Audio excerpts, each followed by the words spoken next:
Welcome back to my channel today. So I uploaded the Snow Valley Romances several months ago, which you guys have really enjoyed. And I had some people asking about the book, Her Husband's Forbidden Kiss. And I didn't want to upload it at the time because it's a different animal than the rest of the Snow Valley books. So they are your traditional boy meets girl, girl and boy fall in love, and problems and things ensue. And this one is not that. It's what's called a married romance. So it's a second chance in a marriage kind of romance. And it's such a different type of romance that I didn't want to release it at the same time. But today is the day. So I'm ready to send you into this book. I love this book. It's a little bit more women's fiction. There is definitely romance in there. And it's still clean, even though they're married. So don't worry about that. Sometimes in a romance, you meet when you're young and you grow up together. I wanted to show that growing up together doesn't stop just because you hit life and you have kids and things happen. And so I hope you enjoy this story, and I'll see you on the flip side. Her Husband's Forbidden Kiss. A Snow Valley Forbidden Kisses romance novel. Written by Lucy McConnell. Read by Christina Dimmick. Chapter 1. Eli Lawson dashed from the shower to the phone, thankful no one was home as he was barely hanging on to the towel around his waist. He silently prayed the caller wasn't the JC Welding Company canceling his interview. "Hello," he said, noting that his voice was normal even though his insides cramped with nerves. "Hello, is Eli there?" "This is he." Eli closed his eyes, preparing for another rejection. Losing his job last summer when the company went under had been an experience he never wanted to repeat. However, searching for a position at a welding company in a market recently flooded with experienced welders was like pulling off his toenails, slow and extremely painful. "Hi, this is Chet Bauer. I'm not sure you remember me." Eli ran through the faces he saw each week at church. There was a whole gaggle of Bauers, and he wasn't sure which one was Chet. Natalie would know, she was the one who grew up in Snow Valley. He glanced at their wedding picture hanging on the bedroom wall and took a guess. "You're Steve's kid, right?" There was a laugh and then Chet replied, "Yep. I took over his place a while back and he recommended you for a welding project I've got going on. Would you have time to come check it out?" Eli dropped his head. "I'd sure like to help you out, but I don't have the equipment. And I can't afford it either," he thought. He'd tried getting a loan for a welder. Right after the layoff, he'd marched over to the Snow Valley Western Security Union branch office and submitted the applications, and been flat out denied. The loan officer didn't believe that the ranching community would support another welder, as Trey Dalton had the market cornered for decades. "Shoot. I was really hoping." "Well, thanks for your time." Eli's gaze darted to the alarm clock on the bedside table. The bright green numbers told him he'd better get a move on or he'd be late for his interview. "Still. Do you have anything else you need done?" "I can work machinery." How desperate do I sound? Probably not as desperate as I actually feel. "Not right now, but I'll keep you in mind." Chet sounded sincere, and Eli shook off the self-loathing that hung heavy whenever he begged for work. "Thanks. I'll talk to you later." The minute he hung up, the phone rang again. Eli growled at the delay and answered with a curt hello. "Sorry to bother you, honey. I forgot my lunch. Is there any way you can bring it to me?" Natalie's voice was small, and Eli instantly felt repentant for his unfriendly greeting. His wife was a trooper, and she deserved much better than he gave. He couldn't say or do anything right around Nat lately. Stopping at the grocery store would definitely put him behind, a sacrifice worth making for his wife. Natalie was working herself weary to support them, and he'd be a darn fool to not take care of her. Feeling shame, once again, for the predicament he'd put his family in, Eli sank to the bed. "I can leave here in 5 minutes. I'd better be gone in 5 minutes." "Thanks." The line clicked. "No, love ya." No, you're the best. No smile in her voice.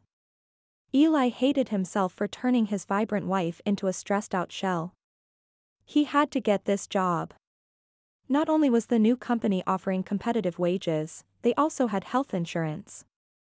His family was one accident or illness away from losing their house and having to live in the church parking lot. Something was going to give or something was going to break, and Eli was bound and determined that the something would not be Natalie. Dressing in less time than it takes to shake a stick, and running his fingers through his dishwater blonde hair, Eli slid behind the wheel of his beat-up Nissan and groaned at the buried needle. He'd never make the 1-hour drive to Billings without gas. Deciding to stop on the way to Dove's, he pulled the emergency money out of the glove box and hurried inside to pay. On the counter was a box of cream-filled Easter eggs, Natalie's favorite. He glanced at the small bills in his hand, then back at the box. "I'll take one of these," he said as he picked up the green and blue foil-wrapped treat, and the rest in gas on number 4. The clerk took the cash and gave him a nod. Eli pumped the gas and jumped back into the driver's seat. He stared at the egg in his hand. How stupid! Like a chocolate egg could make up for all he'd put Natalie through. He tossed the paltry peace offering in her lunch bag, disgusted with himself for making such a miserable effort. Focus on getting the job, man. Chapter 2.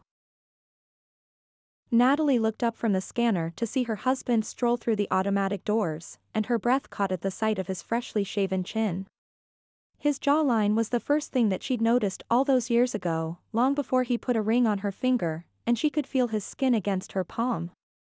She allowed her gaze to travel over his broad shoulders, trim waistline, and back up to his slightly shaggy blonde hair.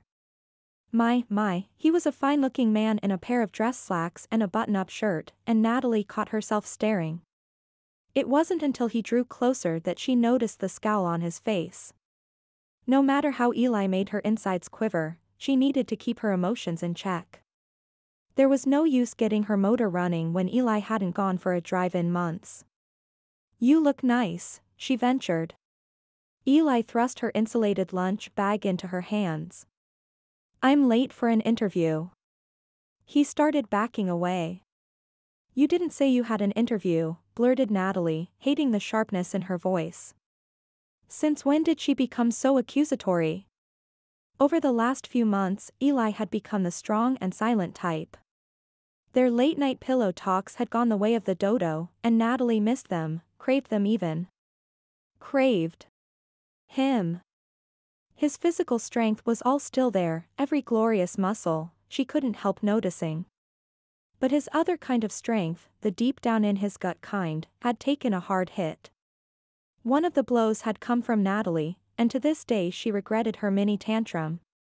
When she'd lamented their financial situation, Eli took her frustration personally, even though she wasn't blaming him. She thought Eli had evolved beyond twisting his self-worth up with the number on his paycheck, so his injured look came as a surprise when he took her tears personally. Instead of rubbing salt in his wounds, she'd keep her worries, her aches, and her hopes close to her heart. As she'd withdrawn, so had he. Eli turned his back on her and spoke over his shoulder. "Didn't want to get your hopes up." Not even a complete sentence. "Aren't I worth more than that?" Eli marched towards the door. "Wait." Natalie dodged around her check stand and quick-stepped to catch up. "Did you tell Haley? Is she riding out with you?" "Why would she?" "I thought you were taking her and Chloe to the mall. They wanted to look at Easter dresses." Haley loved singing with the church choir and was looking forward to her first solo on Easter Sunday. She'd been practicing for months. Natalie hadn't promised her a new dress, but for the girls, looking was fun. "I wish I could, but I'm already late." Eli checked his watch, clamped his mouth shut and strode out the door. Natalie clutched her lunch sack in her fist as she made her way to the back of the store, where there was a small break room for employees. She landed in a red plastic seat and dropped her head into her arms on the Formica table. Couldn't Eli see what he did to Haley when he broke a promise like this? Did he even care? The door opened with a mighty creak, and Natalie sat up straight and stared at her unopened lunch. Tracy Brandenburg entered a second later, her red hair unmistakable in the fluorescent light, well, in any light, really. As a clerk, Tracy was pretty good, she was punctual and her drawer always balanced out. As a friend, Natalie knew Tracy had bigger dreams than doves. Sewing was where she excelled. She took a seat across from Natalie and pulled out her phone. Tracy's eyes lit up like they only did when she was talking about her latest sewing project. "You have to see this dress. I just finished the post last night." Natalie welcomed the opportunity to talk about mundane things like thread choice and fabric selection, especially since she was no slacker with a sewing machine herself. She looked down at her shirt. What had started out as ranch wear turned out to be country chic. Not bad for a thrift store makeover. Even with their limited funds, Natalie was able to keep the family looking well put together, if not fashionable, thanks to her sewing skills. Tracy slid her phone across the table. "See the pleating? It took me hours, and my fingers were totally raw by the time I finished. It turned out pretty cool, don't you think?" Tracy's eyes were bright with youth and promise, two things Natalie missed when she looked in the mirror at her own dull blue eyes. Focusing on the picture, Natalie coughed in shock at the sum listed below. $1,200? Are you serious? Tracy grabbed the phone back. "You don't think that's enough?" I wondered. I mean, I kept track of my time and Sorry. Do you get that kind of money for a dress? Tracy nodded, her brow wrinkled. "Then why are you working here?" demanded Natalie. "If I could make that kind of money sewing, I would." Tracy leaned back in her chair. "It can take anywhere from 1 to 6 months for a dress to sell. It's not really steady income. Plus, I use the dress to do several tutorials on my blog." From what Natalie knew of Tracy, she had a Cinderella life, the kind before the fairy godmother. Tracy lived with her dad, a suspected alcoholic, in a small white bungalow within walking distance of Dove's. Feeling bad for embarrassing the girl, Natalie picked up the cell phone and really looked at the dress. "I didn't know you had a blog." Twisting a section of her hair and bouncing her leg, Tracy replied, "I started this one a year and a half ago." "That's great. You're really talented, and you should share that with people. I would have never learned to sew if it wasn't for Aunt Sophie." When Tracy's brown eyes lifted, they were full of concern. "Me neither. She sort of, well, took me under her wing." "How's she doing?" "I haven't been to see her in a while." Her eyes darted to the picture on the screen. Natalie could only imagine the hours a $1,200 dress took to piece together. She was diagnosed with diabetes right after Christmas. That stinks. Yeah. In fact, I should probably call and check on her. Natalie pushed herself up from the chair and went over to the courtesy phone in the corner. Tracy made her way to the door and paused. "Would you be interested in doing a guest post on my blog?" Natalie fumbled with the receiver, barely grabbing the coiled cord before the phone smacked to the ground. "Me? What would I ever post about?" "You could do one on that shirt. It's really cute, and repurposed clothing designs are popular right now." Flattered, Natalie waved her off. "No one wants to copy me. If you change your mind, let me know." "That's not going to happen." "Will do." Natalie smiled and Tracy gave a little wave. Goodbye. Can you imagine? Natalie punched in her aunt's number and huffed at the idea of a blog about sewing. When she graduated from Snow Valley High, all the girls knew how to sew. Patching clothes was a basic skill needed on the ranches and farms where knee holes appeared in pants on a regular basis, and shirt sleeves were torn on barbed wire. Under her aunt's tutelage, Natalie went above and beyond the home economics basic class and advanced quickly. She'd even sewn her own wedding dress. Wonder how much that would go for on Etsy. Natalie blinked, surprised at herself for even considering selling her wedding dress. Every stitch, every pearl, every seam was filled with her hope for a future with Eli. No matter what happened to them or where they ended up, she couldn't bring herself to hawk those memories. "Hello?" Aunt Sophie's voice boomed through the phone. Natalie jerked the receiver away from her ear, shook her head, and then tried talking to her aunt. "Hello, Aunt Sophie, it's Natalie. I figured as much when I saw doves on the caller ID thingy. 84 years old and still sharp as a tack. I called to see if you needed help checking your blood sugar levels today. I can stop by after work if you'd like." She closed her eyes.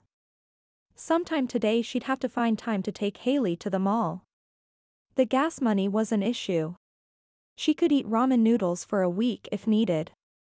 "You don't need to babysit me, girlie. I'm doin' just fine."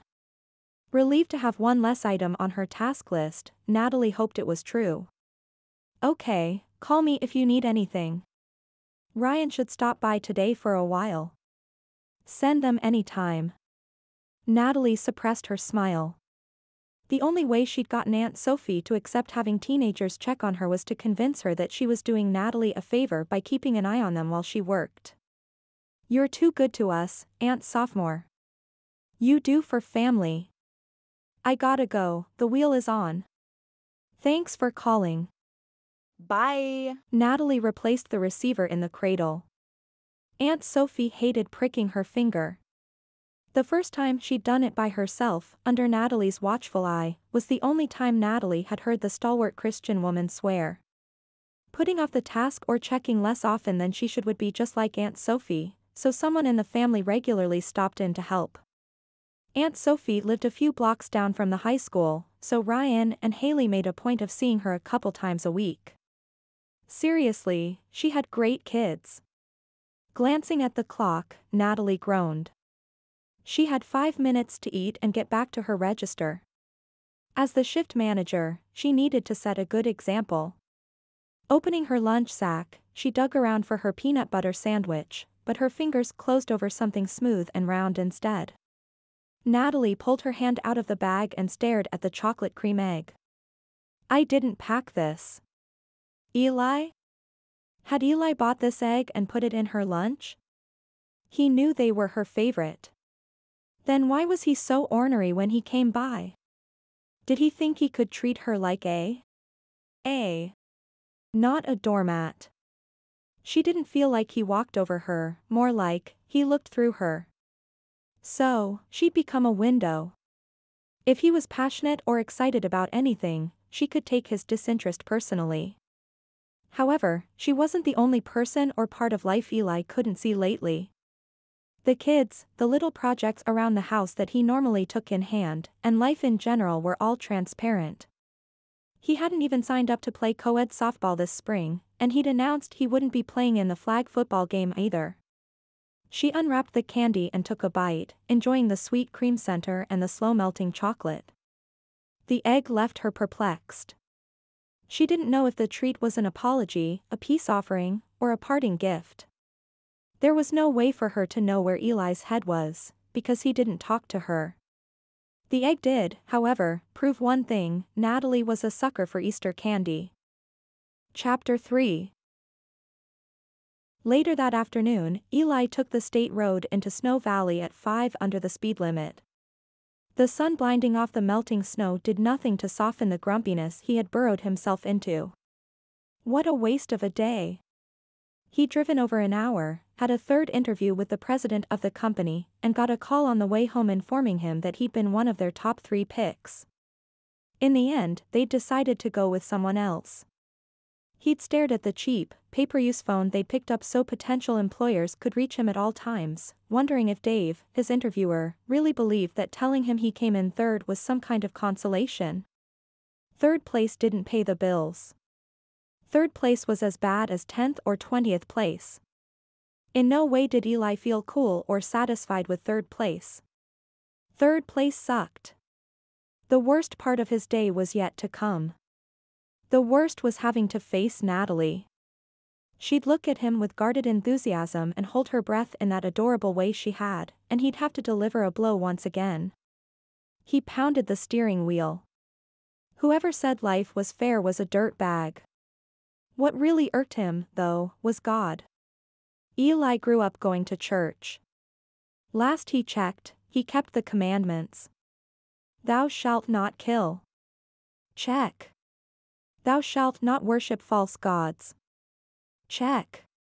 Thou shalt not commit adultery. Check. Thou shalt not steal. Check. Check. Check. Check. He was a good guy. So why couldn't one interview go his way? He wasn't asking for a lot, a job to support his family would do fine. He wasn't even asking for a ton of money, to win the lottery, or to have an inheritance drop in his lap. He wanted to buy milk without emptying his wallet, and to see Natalie's smile without the stress. The small jobs he got here and there helped, and he was grateful for them, they just weren't enough, which in turn made him feel like he wasn't enough. As he pulled into town, he saw Natalie headed in the opposite direction, two curly-headed girls in the back seat of their old Ford Taurus. Right. Haley. Eli rubbed his gut. He hated letting Haley down. She'd planned this trip a week ago, and he'd blown it off without so much as an explanation to her. Secretly, he'd hoped to come home and announce his new position and see the joy and forgiveness on her face. Now, all she'd remember was that her mom was there and he wasn't. He'd broken a promise to his little girl. Maybe he wasn't such a good guy after all. Eli glanced left and saw Aunt Sophie's mailbox overflowing with several days' worth of junk mail. Eli flipped on his blinker and made the turn. Parking on the side of the road, he climbed out and emptied her mailbox into his arms.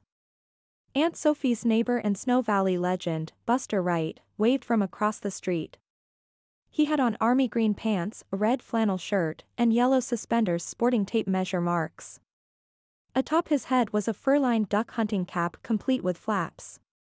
Eli waved back, smiling at the man's Elmer Fudd fashion.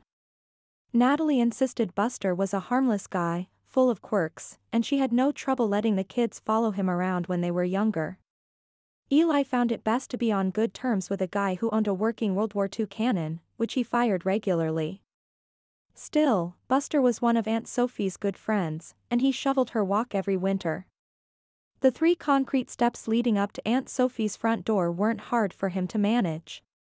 He glared at them anyway, because for an 84-year-old woman they might as well be Everest.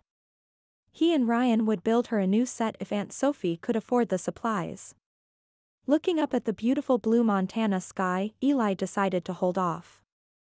With it being the end of February, there might be a snowstorm or 2 left in the forecast. Aunt Sophie, I've brought your mail, called Eli as the door banged shut behind him. There was no need to knock at Aunt Sophie's house. She rarely heard the door, and when she did, she'd yell, "It's open." "I'm in the kitchen," came her tired reply. He wiped his boots on the braided and faded rug before tromping through the small farmhouse to the kitchen in the back, his steps echoed on the wooden floor. Aunt Sophie had once been tall, the top of her head at Eli's eye level. Time and hard work had shrunk her down to where she tucked under his chin when he hugged her hello. Which he did now. Even though Eli wasn't a Snow Valley native, the place felt like home, and Aunt Sophie was a big part of that. She loved him like she had raised him, and Eli often wished she had. "You're looking good today." She pinned him with a stare. "I look old and I feel old, but that's not going to change. At least, I hope not. The alternative isn't pleasant." "I don't suppose it is. Where do you want your mail?" "Throw that junk in the garbage. Anything important I can look up on the computer." Eli glanced through the pile. "Here, Tilly Cooper sent you a card." "Darned fool. I should be the one sending her a card." "You heard about her knee?" Eli nodded. "Total replacement." She ripped open the envelope and pulled out the note. Eli set the stack of papers on the counter. He couldn't bring himself to throw the mail away. If Aunt Sophie wanted to, that was her business. Setting the card on the table, Aunt Sophie asked, how's my girl? Natalie's fine. She's on her way to the mall with Haley and a friend. She offered a kind smile. That's good. Women need to spend time with women. You boys are great, but sometimes we need a break. Scratching the back of his neck, Eli mused, seems like she's taking a lot of breaks lately. Natalie was hardly home. He knew his desire was archaic, to enjoy walking through the front door and into a woman's welcoming arms set him back 150 years. However, there was something about Natalie's smile, her soft skin, and the first kiss each evening that gave him strength. Having his wife work was an adjustment, like the first time he wore shorts each year. He felt exposed and the cool air on his skin wasn't always comfortable. He'd taken pride in being the sole provider for his family, and seeing Natalie's smile at the end of every day made whatever crap he had to deal with on the job completely worth it. She works too much. Feeling defensive, Eli replied, I don't recall taking breaks all that often when I worked full-time. Aunt Sophie placed a hand on his arm. Her skin felt like tissue paper, soft and easily torn. Yet the woman wasn't fragile in spirit. That's because she was at home managing the house and kids, it's a full-time job. What she did allowed you to focus. Eli thought back to the first few days he'd been home after he was laid off.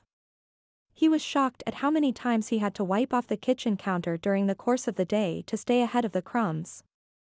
And no matter how many times he walked past the calendar, he couldn't keep up on the kids' schedules the way Natalie did. No wonder she forgot her lunch once in a while. She had a lot of balls in the air, and to her credit, she rarely dropped one. Unlike him. He dropped them all the time. Like today. He dropped two, he didn't get a job, and he'd let Haley down. Dark feelings crawled inside his head and set up camp. Aunt Sophie reached up and knocked him on the forehead. Ow! What was that for? Eli rubbed the sore spot. You weren't listening. I said, you're so worried about the can'ts and don't haves that you are missing what's right in front of you. Cherish this time with your family. Believe me when I say you don't get it back. Giving Aunt Sophie a one-armed hug, Eli didn't reply. How could he cherish this time when he failed his family on a daily basis? If he had something, anything, worth celebrating, he would. As it was, he was in survival mode, and he wasn't sure how much longer he could keep that together. Chapter 4. The last place Natalie wanted to be was the mall. Yet, here she was, wandering the tiled walkway with nothing to do for 45 minutes while Haley and Chloe tried on dresses. She could have hung out with the girls, but she got the feeling she'd cramp their style as they giggled at the shaggy-haired teen working the pretzel counter. Ducking into the charged atmosphere of the game store, Natalie realized she'd forgotten the name of the game Ryan had mentioned. She'd hoped, budget willing, to place the package in his Easter basket. They had an older game console, and maybe Ryan could invite a few friends over to hang out like he used to, before he got so caught up in student council responsibilities. Scanning the packed shelves, she realized that without the exact name of the game, she was out of luck. Seeing Google up on one screen, she hurried over and searched several of her best guesses. Nothing seemed right, and the only thing worse than walking out empty-handed was walking out with the wrong game, because wrong meant a disappointed son on Easter morning and a return trip. She was just about to walk away when curiosity struck and she decided to check up on Tracy's dress listing on Etsy. The page loaded and soon the dress was there in all its Tolan satin beauty. Tracy had outdone herself. The bodice was pleated, and the skirt absolutely floated. No evidence of a sale appeared, so Natalie read through the lengthy list of comments, her interest growing. Great dress. Wish I had a place to wear it. Would you consider making one in orange for my daughter's prom? Love the skirt. It's so full. Can you provide a link for the place you bought the fabric? They went on and on like that. Natalie scrolled to the top and found a link to Tracy's blog. The header wasn't anything special, probably something provided by WordPress.com. Down the side of the screen there were several buttons representing the different blogging associations she belonged to. There was also one for Bucks for Bunnies, the annual Easter fundraiser sponsored by Snow Valley High School. That was nice of her. Two boys waddled in, their waistbands slung under their back ends. The one nudged the other and they shrugged their way to the other side of the store, probably scared of the mom vibe Natalie put out with her worn-out purse and the old lady's shoes she wore to work. Hey, standing all day was hard without the orthotics, and she hadn't had time to change before picking up the girls. Feeling out of place and out of time, Natalie hiked her purse up on her shoulder and left. She caught a glimpse of Haley's bright blue coat headed into JCPenney's, so she quickened her step. The sooner she collected her charges, the sooner they could be on the road home. The girls disappeared inside the store, and Natalie lost sight of them for a few minutes. When she found them again, they were already flipping through the racks and didn't see her approach. "Oh my gosh! You totally have to try it on," gushed Chloe as Haley pressed the vintage-inspired wrap dress to her shoulders. She squealed and bounced into the changing rooms, where both girls vanished behind the same door. Their enthusiasm was refreshing, and so Natalie decided to wait until Chloe had a chance to try on the dress before making them leave. Picking up the price tag on an identical dress in a different size, she swallowed loudly. "Out of our price range." "Excuse me," she asked the girl hanging miniskirts. "Is there a sale coming up?" The petite blonde pushed her glasses up. "We're having a sale the weekend before Easter, but that dress won't be included." Giggling interrupted Natalie's disappointment, and her eyes found Haley in time to see her twirl in front of a full-length mirror. Pastel pink fabric flung out as if made to follow Haley's command. With a sigh, Natalie noted that the dress fit perfectly and complemented her daughter's olive complexion while not overwhelming her light tresses. Affording the dress was possible, with a little belt tightening. If she cut back on her driving, made bread instead of paying $3 a loaf, and put off that trip to have her hair colored, again, it could work out. Haley hadn't complained once about tight funds or missing out on activities. She deserved to have a nice dress for her solo. Natalie brightened. Maybe Eli had gotten the job. He'd managed a crew before layoffs. He was talented and cautious enough for the higher-ups to trust him. And people liked him.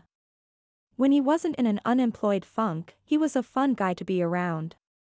Maybe she could come back in a couple days to pick up the dress and surprise Haley.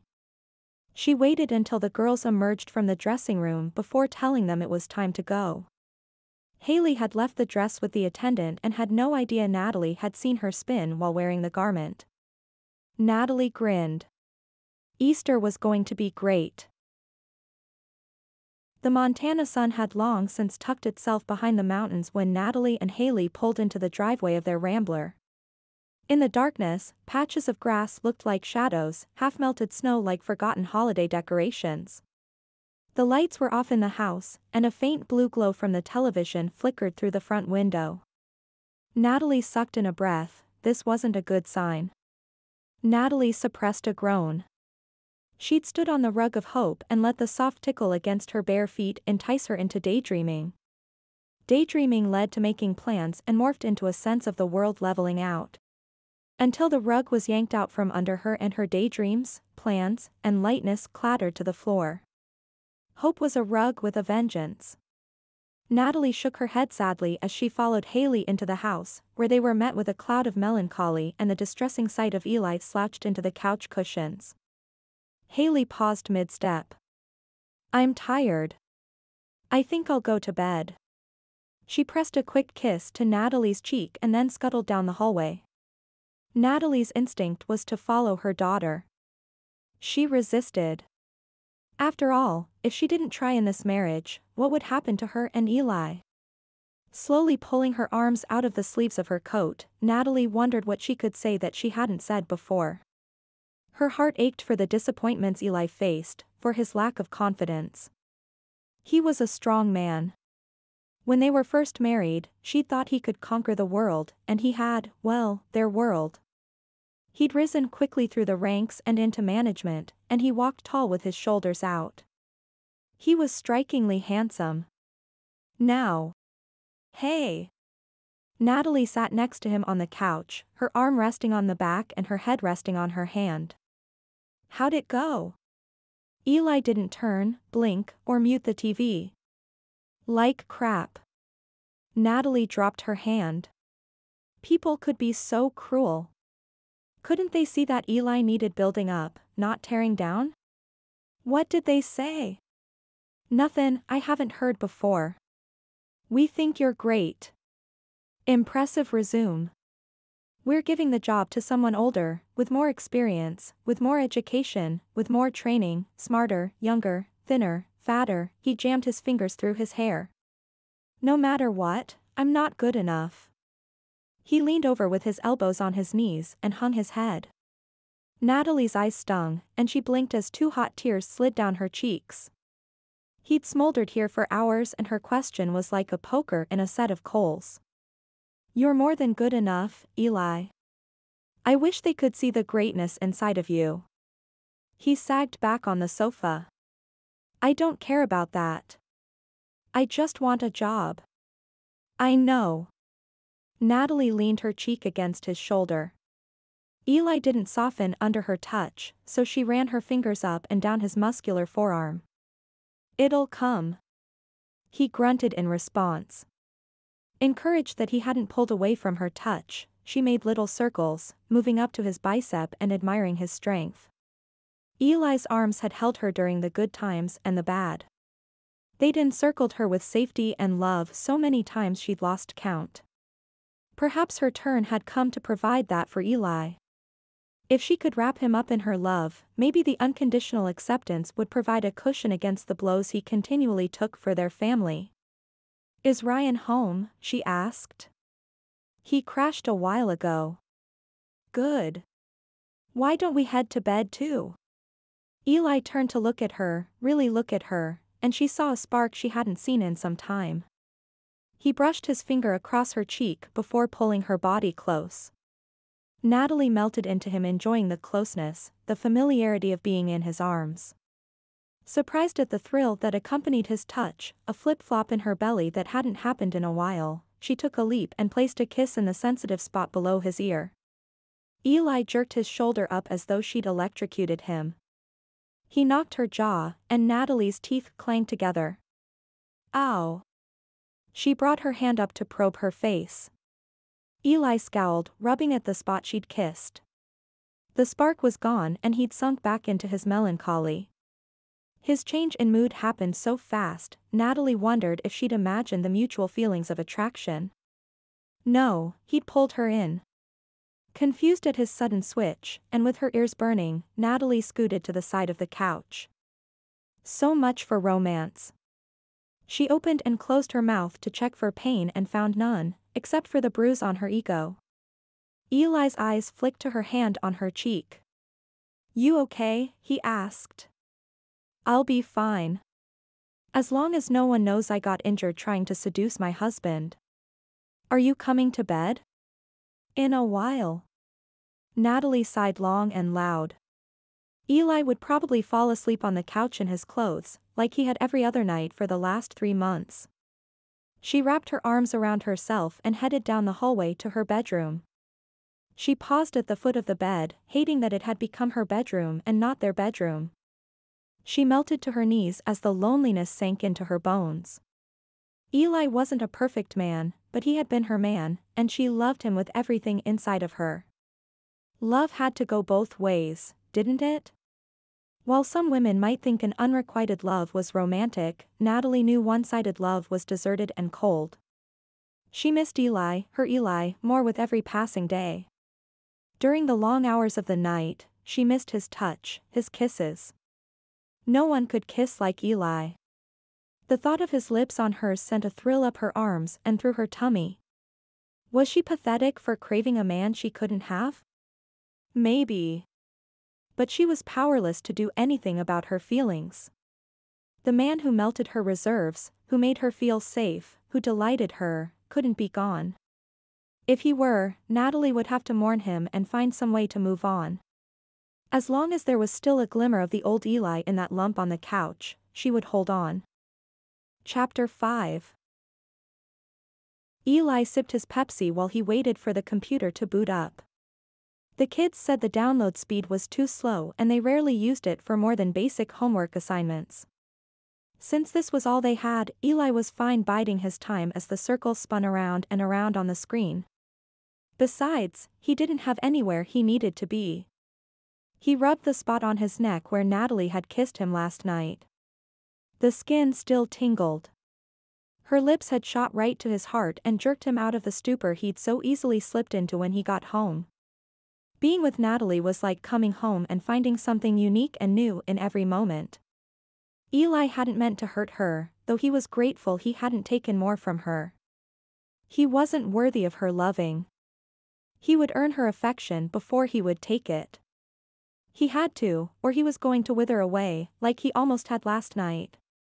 How he'd managed to spend hours staring at the television was beyond him. Before he'd lost his job, he never watched TV. Guys at work would talk about the latest Gold Discovery Biggest Nugget series, and he wouldn't have a clue as to what they were talking about. Now he could name all 5 guys on the show, tell you where their claims were located, and give you an up-to-date total on their weigh-ins. As useless as he felt taking up prime couch real estate, there was something encouraging in each episode that spoke to him. These miners took on nature in a primal way, with little more than their determination and grit.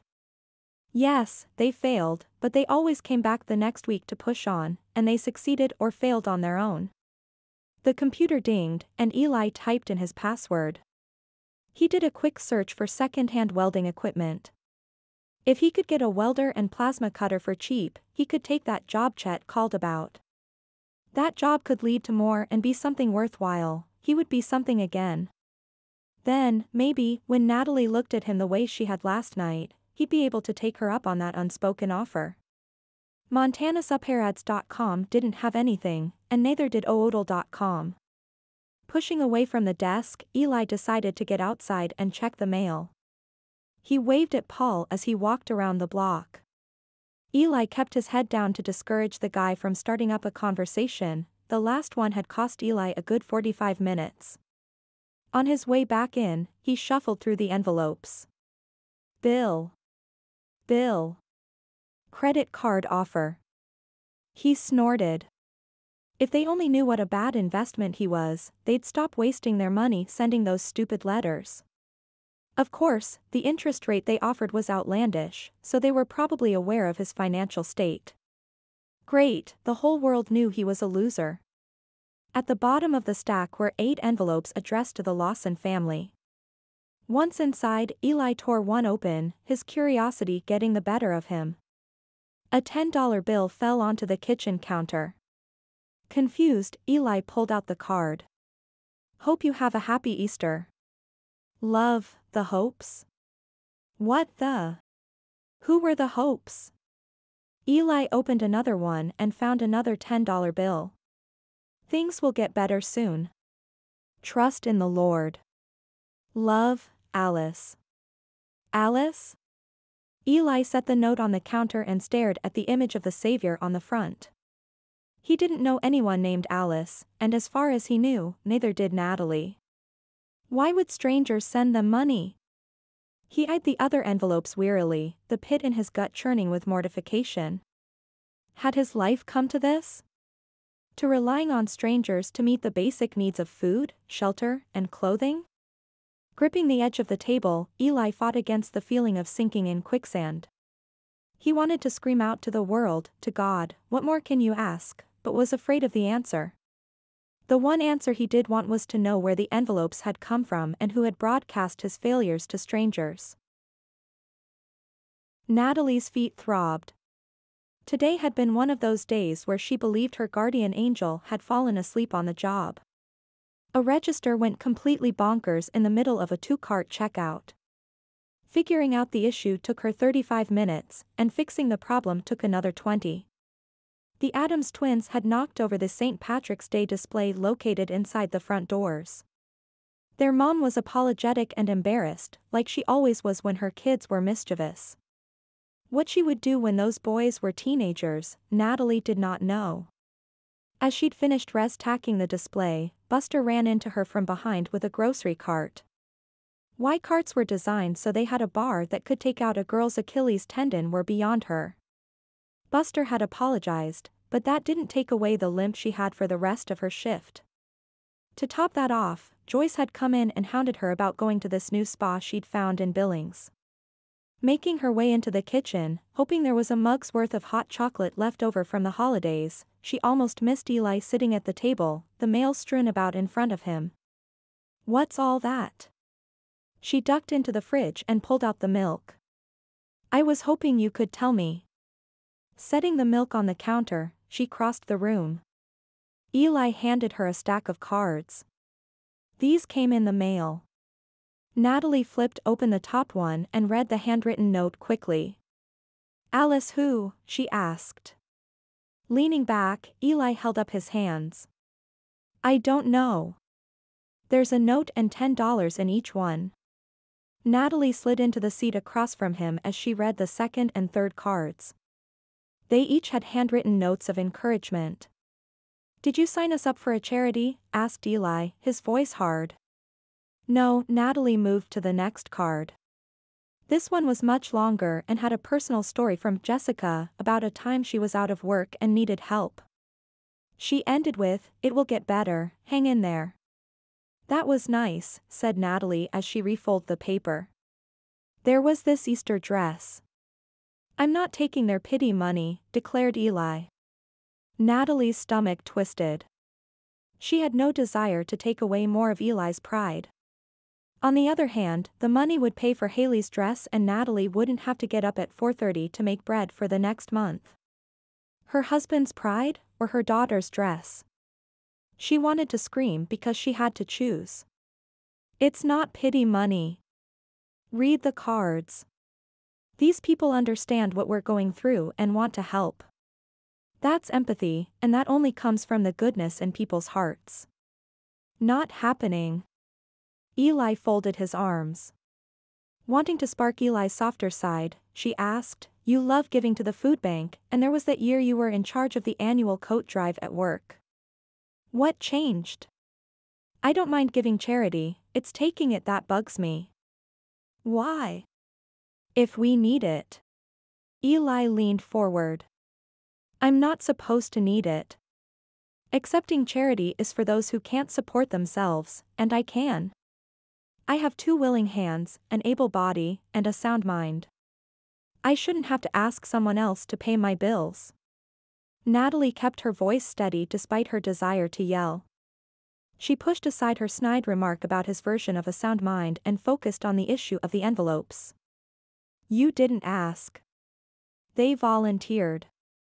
Eli laid his head on his arms.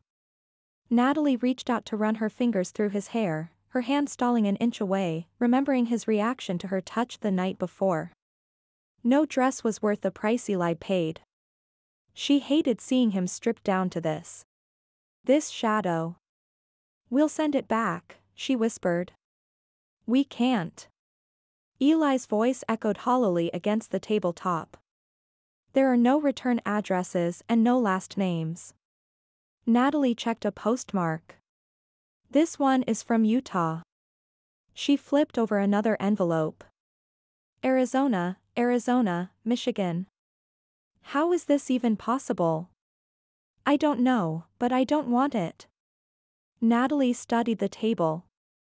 "You don't think one of the kids?" As if on cue, her children spilled into the house, fresh off the school bus, with their backpacks slung over their shoulders. "It's starting to warm up out there. I think we might see dirt and fields by Easter," said Haley. "Don't count on it," replied Ryan. "We're always hunting eggs in the snow." "When was the last time you hunted eggs?" countered Haley. Ryan screwed up his face as if he were thinking really hard. "5th grade, I remember it like it was yesterday." "Probably because you still act like a 5th grader." Haley squealed and dodged as Ryan reached out to hook an arm around her. Running to stand by her dad, Haley blinked as she noticed the money on the table. Ryan's gaze went back and forth between his parents.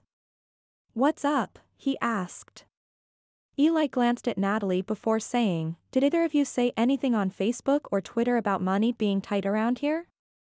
Both kids looked mortified. No.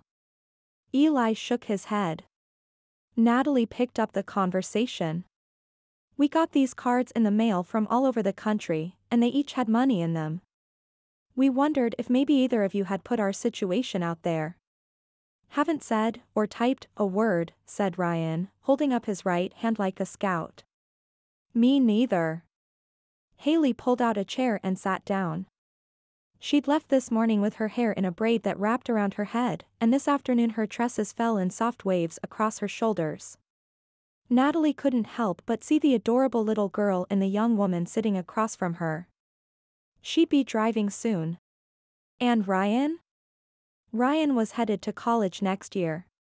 With his good grades, his student council experience, and the volunteer work he did with Pastor James, he'd earned a scholarship that paid for tuition and books. His admissions advisor promised he could get an on-campus job that would cover housing and provide enough for food. Her kids were slipping away, and the idea of being left with Eli and his cantankerous ways had Natalie shifting in her seat. So they just showed up? Asked Haley. Natalie nodded, stunned that they hadn't found an answer. Maybe they came from heaven, said Haley. Nope. Says right here, Florida. Ryan smirked. Heaven could be in Florida, it's where all the old people go. Haley guffawed at her own joke, and Ryan rolled his eyes. Eli stayed silent. A car horn honked in the driveway. That's my ride. Haley shot to her feet. I'll be home after choir practice, she called over her shoulder as she ran out the door. Bye. Natalie waved. Eli pushed the money across the table. Buy her the dress. He stormed to the couch. Natalie forced a smile for Ryan's sake. Her victory was unfulfilling. Especially since she hadn't wanted to argue in the first place. How's that history paper coming? Ryan groaned. Want some help? Sure. I'd love some cookies. Who said anything about cookies? You asked if I wanted help, and cookies would definitely help me write a better paper. Natalie smacked his arm. Chocolate chip or snickerdoodle? Do you really have to ask? Natalie smiled as she pulled a package of chocolate chips from the cupboard. With the mysterious money, she could buy the very dress Haley wanted. She couldn't see any reason not to purchase the dress, and the excitement on Haley's face would soften the grudge Eli was surely building. She wondered if he understood the way his mood affected everyone in the house. The kids still joked, but he didn't join in like he used to, and she could tell they noticed. Chapter 6. Bracing himself against the cool spring breeze, Eli hurried out to the car. He planned to get a new flapper for the toilet in the kids' bathroom, check on Aunt Sophie, and have the toilet fixed before anyone got home. Ryan had a student council meeting later this evening, and Haley was going to have dinner with Chloe. Usually the girls traded off houses, and technically they should be eating at Haley's house. However, Haley had spent a lot more nights at Chloe's house than she had at home. Eli sighed, unsure if Haley's distance was a result of his constant presence at home or if 15-year-old girls naturally wanted to get away from their parents. Sometimes he wished she was still his little princess who was happy with a glass of chocolate milk and some time with Dad. His kids were slipping away, and he felt powerless to do anything about the growing distance between them. Eli let the car warm up before backing out. At least Haley would have that new dress, even if he didn't buy it. He didn't begrudge his family anything, he just hated himself for not being able to give them the world. What was it Aunt Sophie had said? Stop focusing on what you don't have and pay attention to what's right in front of you. Or something like that. Eli flipped on the radio and caught the last few minutes of one of the morning talk shows. You're telling me, if I think about $1 million, the money's going to show up on my doorstep, snarked the host. No, replied the caller. You have to work for it. The law of attraction is all about putting your wants and desires out for the universe. Let's say you run a small business and your goal is to bring in $1 million a year. So, you put that out there. You write a check to yourself for $1 million, and put that check on your vision board. Okay, the host prompted. Then you go to work, still keeping that goal in mind. What's going to happen is, you will have opportunities come up that you'd never thought of that will build your business. You'll meet people who can help you take your business to the next level and the one beyond that. Eli found himself nodding along. He wasn't sure about the whole universe idea, but he was willing to try anything. The caller continued, pretty soon, you realize you've made that $1 million. The host laughed. Then what? The caller chuckled. Then you write a check for $2 million and keep going. Eli turned the radio off on their knowing laughter, the idea sticking with him like gum on the bottom of his shoe. What you put out into the universe comes back. What had he put out in the universe? Desperation? Anger? No wonder he got rejected at job interviews. What if he did change things up? Fake it till you make it kind of thinking. If he understood the caller, then focusing only on not having things meant that he would never have things, because he was drawing failure to himself on a daily basis. If he focused on what he had, then he would draw goodness his way. Like, if he focused on having a truck, an even better truck would come into his life. Gripping the steering wheel, he chuckled. Am I so desperate that I'm ready to try this? He checked both ways before leaving the driveway. Yeah. I kind of am that desperate. Okay, here goes. I'll start with the basics. I have a house. I have a family. I have water. I have food to eat. I have transportation. He gasped. I have smoke coming out of my truck. Slamming on the brakes, Eli killed the engine and a big poof of white smoke belched out from under the hood. Plugging his nose against the stench, he jumped from the vehicle and waved his hand to clear the air. It didn't help. Need some help, called his neighbor Paul. Eli pressed his fingers to the bridge of his nose. I need something. A vacation from my life would be nice. Paul ambled across his lawn, wet with spring melt, and waved his hand in front of his face. Phew! Smells like the serpentine belt. Belt smell? Eli was handy around the house, not under the hood. Like burning rubber, replied Paul. He dropped to the wet asphalt, his thin frame easily fitting between the bumper and the road, and reached under as he spoke. What happens is, the belts are cold from sitting around and they can become brittle. Eventually. He straightened, a long piece of rubber in his hand. They crack and break. It's a blessing you weren't on the highway when this happened. I am so blessed, Eli said, coding his words in sarcasm. Paul looked back and forth between his house and Eli's truck. Wait here, he said before he trotted away. Where else would I be, muttered Eli. He kicked the tire, noting the tread was wearing thin. Paul pulled his black Ford truck with shiny chrome in front of Eli's rusted Nissan. He jumped out and grabbed a rope from the truck bed. Let's get you over to Martin's shop. Eli held up his hand. You don't have to do that. Are you kidding me? I've been dying to give this beauty a job. He patted his truck and gave a smile. Eli turned away. The law of attraction had worked, all right.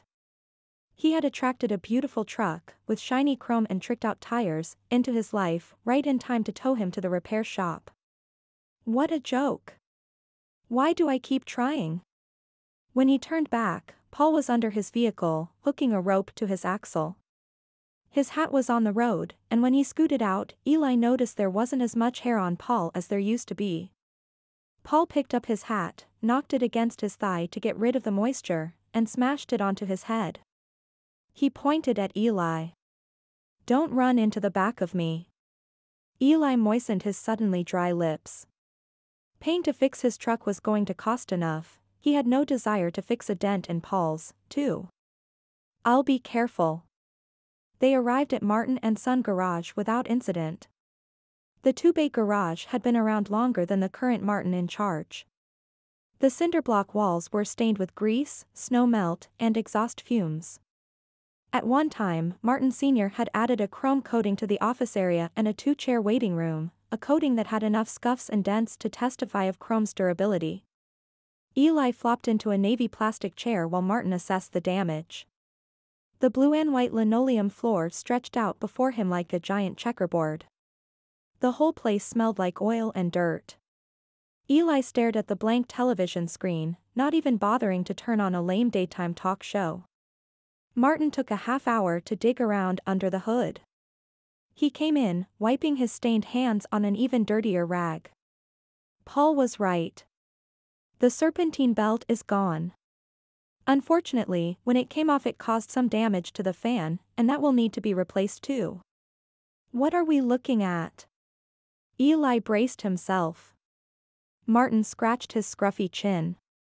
With the belt, the fan, and labor, you're in at about $375.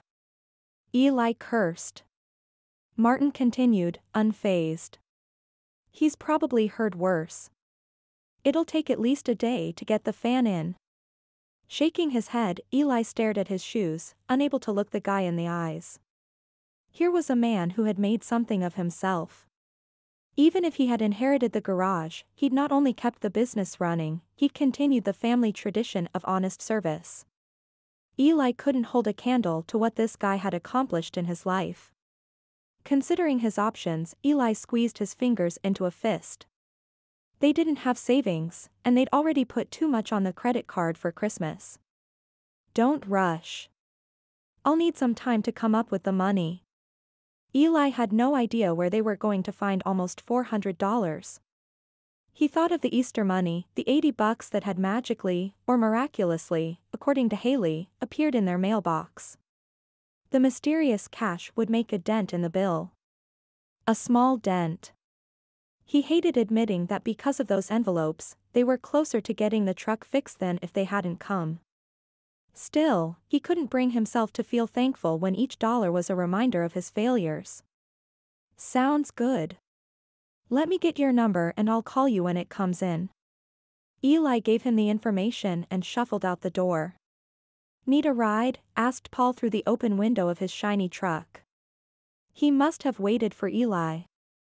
Eli wanted to shake his fists at the heavens. He wanted to scream and shout that life wasn't fair. He wanted to throw something, break something, curse and swear. He wanted to tell Paul to drive away and never look back, but he didn't. He swallowed what was left of his pride and climbed into the leather passenger seat, shutting the door carefully behind him. Where to? Aunt Sophie's. I need to check on her, and then we can head home. I can't even afford a toilet flapper now. Natalie, you have a call on line 3, a voice crackled over Dove's PA system.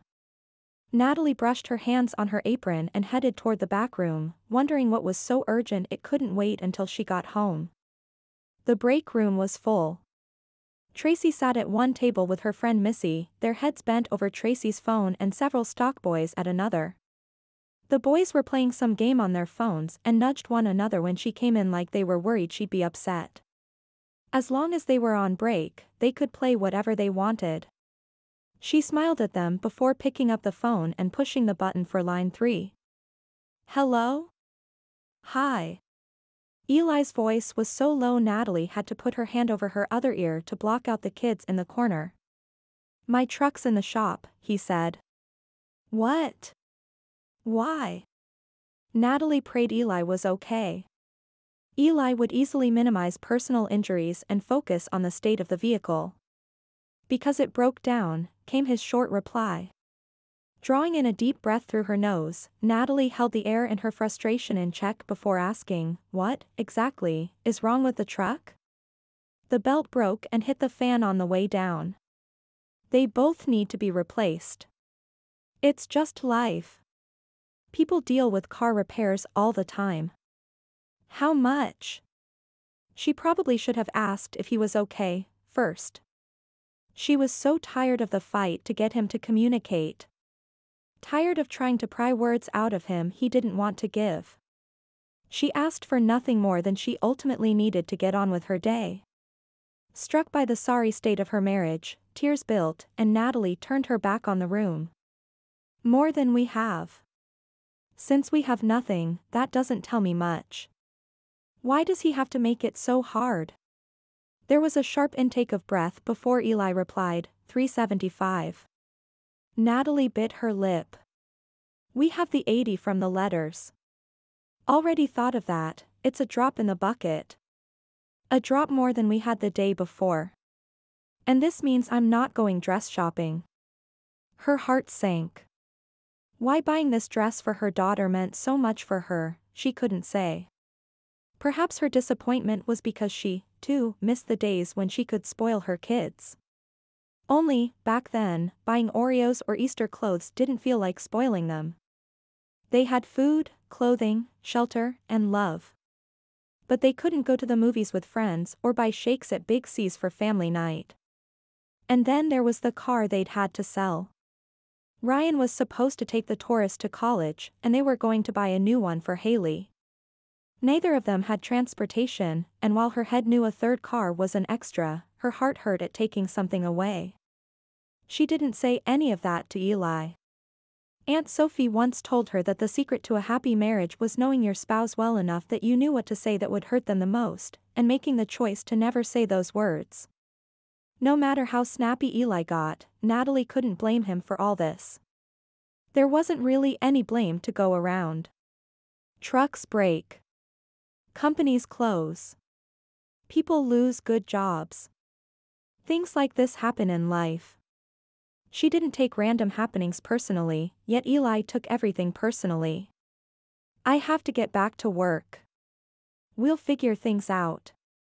We always do. Bye. Natalie paused, missing his regular love ya, before saying, Bye. Chapter 7. The next few days were tense at the Lawson household. The atmosphere wasn't improved by the daily arrival of encouraging notes filled with cash. Some days the mail truck delivered more than others. Natalie was grateful for each one. Not as much for the money, although the continual growth of the truck repair fund eased her mind, the real treasure was the messages inside that lifted her heart. Peggy from Utah wrote about her dark times and how Jesus' light guided her through. Maya from Colorado reminded them that a strong family was a blessing. And Denise from Washington wished them a happy Easter filled with comfort from the Holy Spirit. Almost everyone offered kind words of encouragement that lifted Natalie's spirits.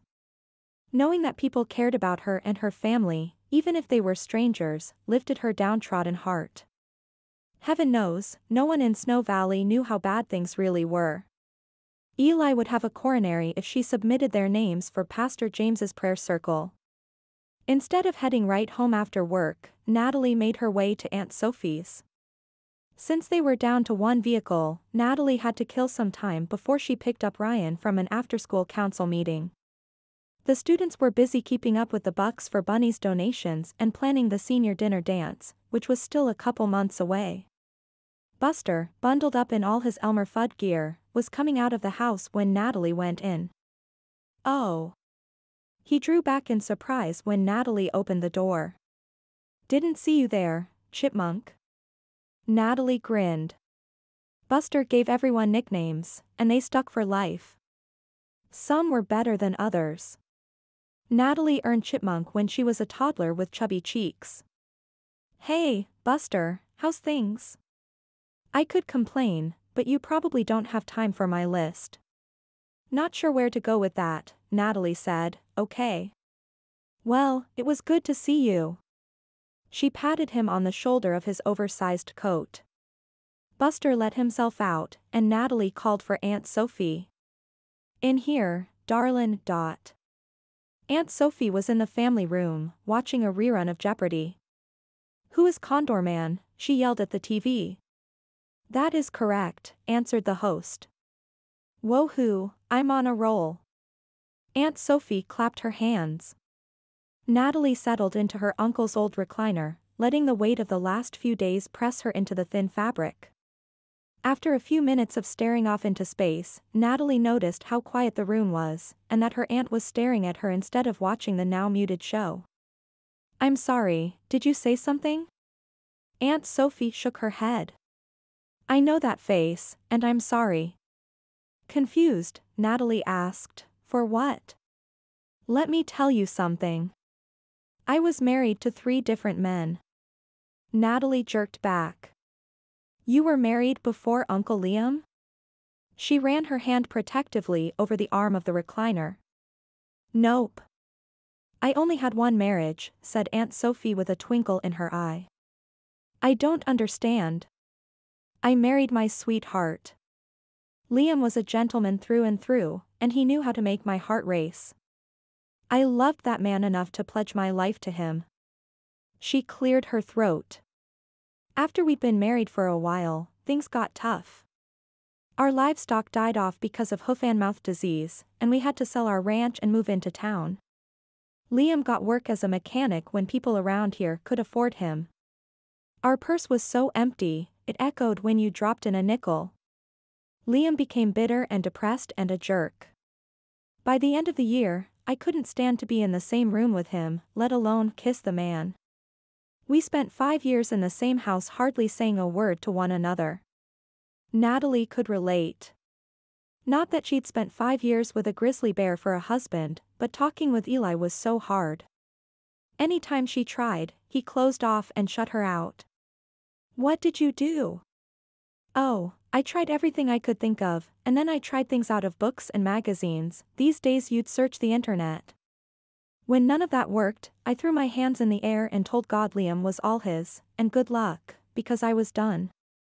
It worked, right? I don't remember you and Uncle Liam ever fighting. It took a while. Aunt Sophie leaned back on the couch. I don't think God has a watch or a calendar. If he does, then he doesn't have deadlines. I'd say it was about 3 years before Liam mellowed out and saw all the blessings in his life, including me. Her eyes took on a faraway look. That 3rd husband was worth waiting for. He was the best one out of the bunch. I don't know if I can last another 3 years, confessed Natalie as she wiped her suddenly wet cheeks. Joyce says I should leave him and find someone who actually wants to be with me. Aunt Sophie fiddled with the remote control. What I learned the hard way is that everything Liam was going through, his bad moods, his depression, none of it was about me. Liam was mad at himself. And with as much self-loathing as he held inside, it was difficult for his love for me to show through. She patted Natalie's knee, her hand shaking. Natalie stared at her aunt's trembling fingers. Have you checked your blood sugar today? Her concern for her aunt jumped to the front of her thoughts. Don't you go worrying about me, you take care of that little family of yours. Still. Natalie stood. I'm going to get you a glass of orange juice. She made her way into the kitchen and heard the TV come back on. She thought about her aunt's words as she poured the juice. It's not about me. She put the OJ back in the fridge. It sure feels about me. I'm the lonely one. I'm the one he rejects. And yet, he'd never done anything like this before he was fired. What if it isn't about me? If it wasn't about her, then nothing Natalie could do would change or improve their marriage. If it was about Eli, then all the cards were stacked on his side of the table. Any improvements in their relationship were on hold until he could figure things out. Just like they'd been on her side of the table several times. Like when she'd first gone to work at Dove's.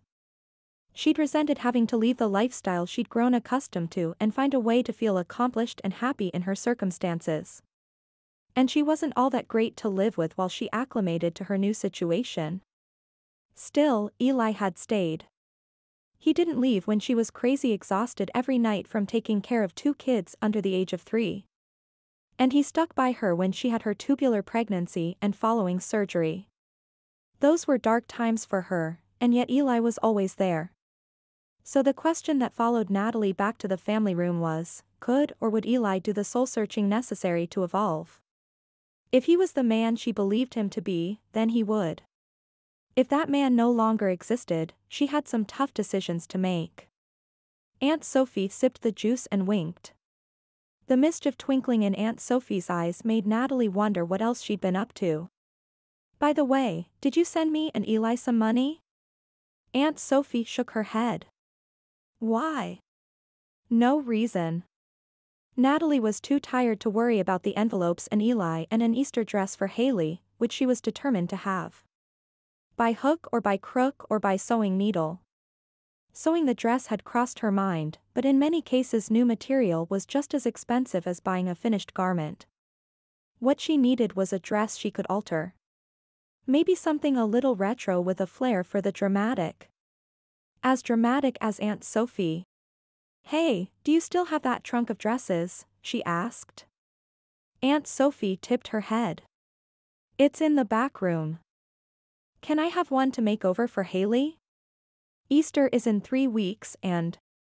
She twisted her hands in her lap, knowing full well this was her last hope. Sure, let's take a look-see. Aunt Sophie pushed off the arm of the couch and swayed. Whoa! Aunt Sophie! Natalie grabbed onto her elbow to steady her and noticed several dark bruises on her arm.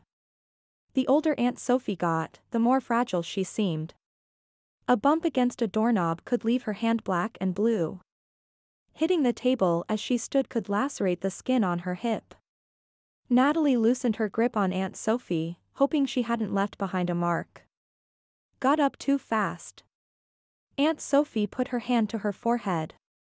Happens all the time. Well, slow it down, we're not in a rush. I got excited about the dress. I think I know the perfect one. Natalie slipped Aunt Sophie's hand over her arm as they shuffled down the hall. By the time they reached the doorway to the spare bedroom, Aunt Sophie was steady and ready to dive into the old clothes. The lid to the trunk creaked as they strained together to lift the heavy cedar. They don't make 'em like they used to, joked Aunt Sophie. They sure don't. Eli's truck door would come off long before the lid of this trunk. Aunt Sophie sifted through the layers of fabric and tissue paper, her knobby hands on a mission. Here it is. She pulled out a beautiful robin's egg blue dress with a sweetheart neckline and full skirt. Rubbing the fabric between her fingers, Natalie was pleased to see that the fibers hadn't faded and there were no snags or tears. It's beautiful. And it will look stunning with Haley's eyes. Natalie grinned. Do you mind? I'll have to take the sides in a little and shorten the sleeves. It's yours to do with as you please. Aunt Sophie pressed the dress into Natalie's hands. Thank you. Natalie hugged her before closing the trunk and making sure her aunt got back to the couch. Are you set? Do you need anything before I go? I'm all set. Sophie held Natalie's hand between hers. And don't forget what we talked about earlier. Men face hard times, too, we can't expect them to be invincible. I'll remember. Natalie planted a kiss on Aunt Sophie's wrinkled cheek. Love you. They said their goodbyes and Natalie was soon driving home, the dress in her lap. Her mind bounced back and forth between planning the alterations on the dress and thinking about Aunt Sophie's advice. It's not about me. She repeated the phrase over and over again, each time letting go of the insecurities that had plagued her over the last few months. She'd worried that she'd lost her youthful bloom and therefore Eli wasn't interested in her anymore. Even though she'd dropped weight because of her decrease in expensive foods and increase in movement, the weight of the world seemed to burrow into the crow's feet around her eyes, aging her faster than she cared to admit. Was she still pretty? Desirable? Could she make it on her own? Who was she, really, without Eli and the kids? Slowly, other thoughts filled her mind.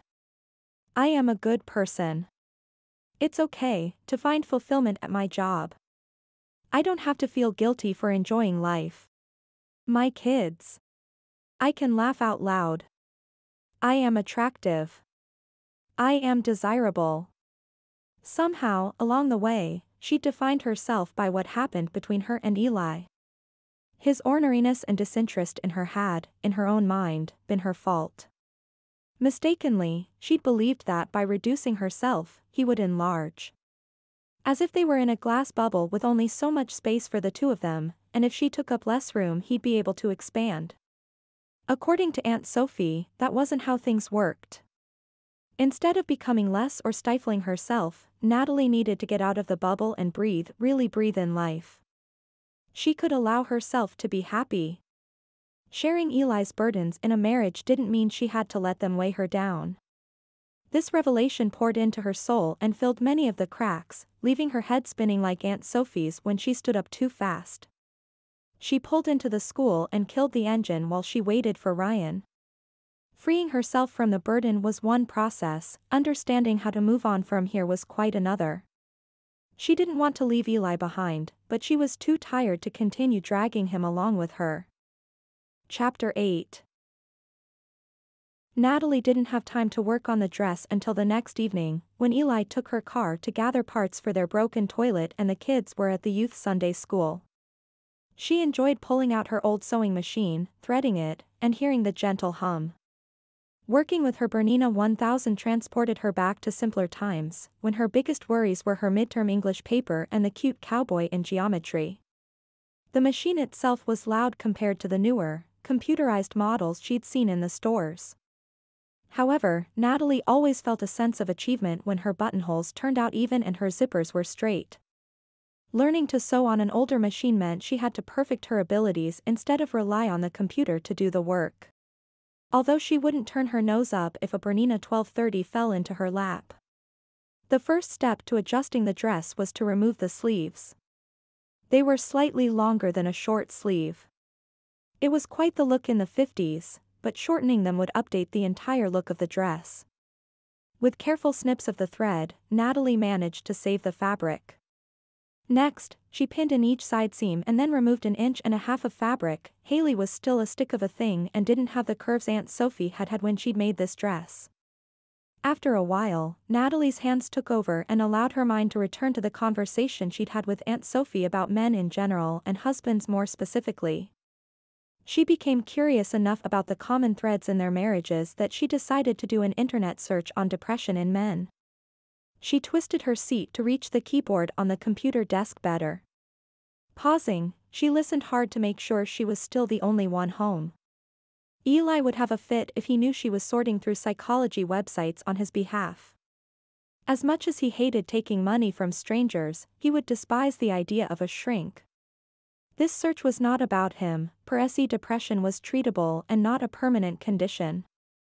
Knowing that Eli was depressed would give her hope for their future together. Her logic was twisted, she knew that being happy about having a depressed husband was weird. And yet finding a reason for his behavior would allow her to make a plan and understand how to help him through all this. Gathering information was about her need to flush out her suspicions and, if she was honest, a smidgen of both validation and reinforcement. What she found as she sifted through sites soothed her troubled mind and confirmed her aunt's words. It was not about her. Eli's symptoms closely matched those listed on the mental health site. Lack of interest in life or hobbies. Trouble sleeping. Lack of desire for intimacy. It was all there, laid out in layman's terms. The worry over trying to fix herself so she could fix him lessened with every sentence she read. Eagerly scanning ahead, she learned that treatments included everything from talking to a therapist to taking antidepressants, neither of which she believed Eli would consent to.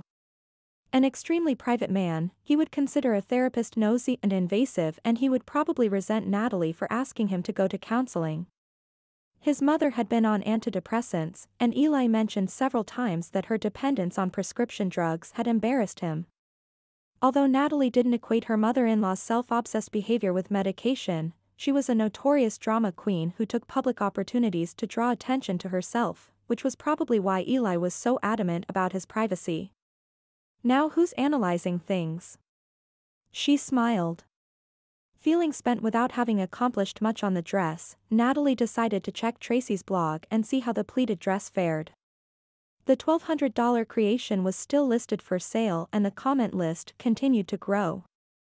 The woman who wanted the dress in orange had apparently placed an order, and Natalie made a mental note to congratulate Tracy. What cha doing? Eli asked over her shoulder.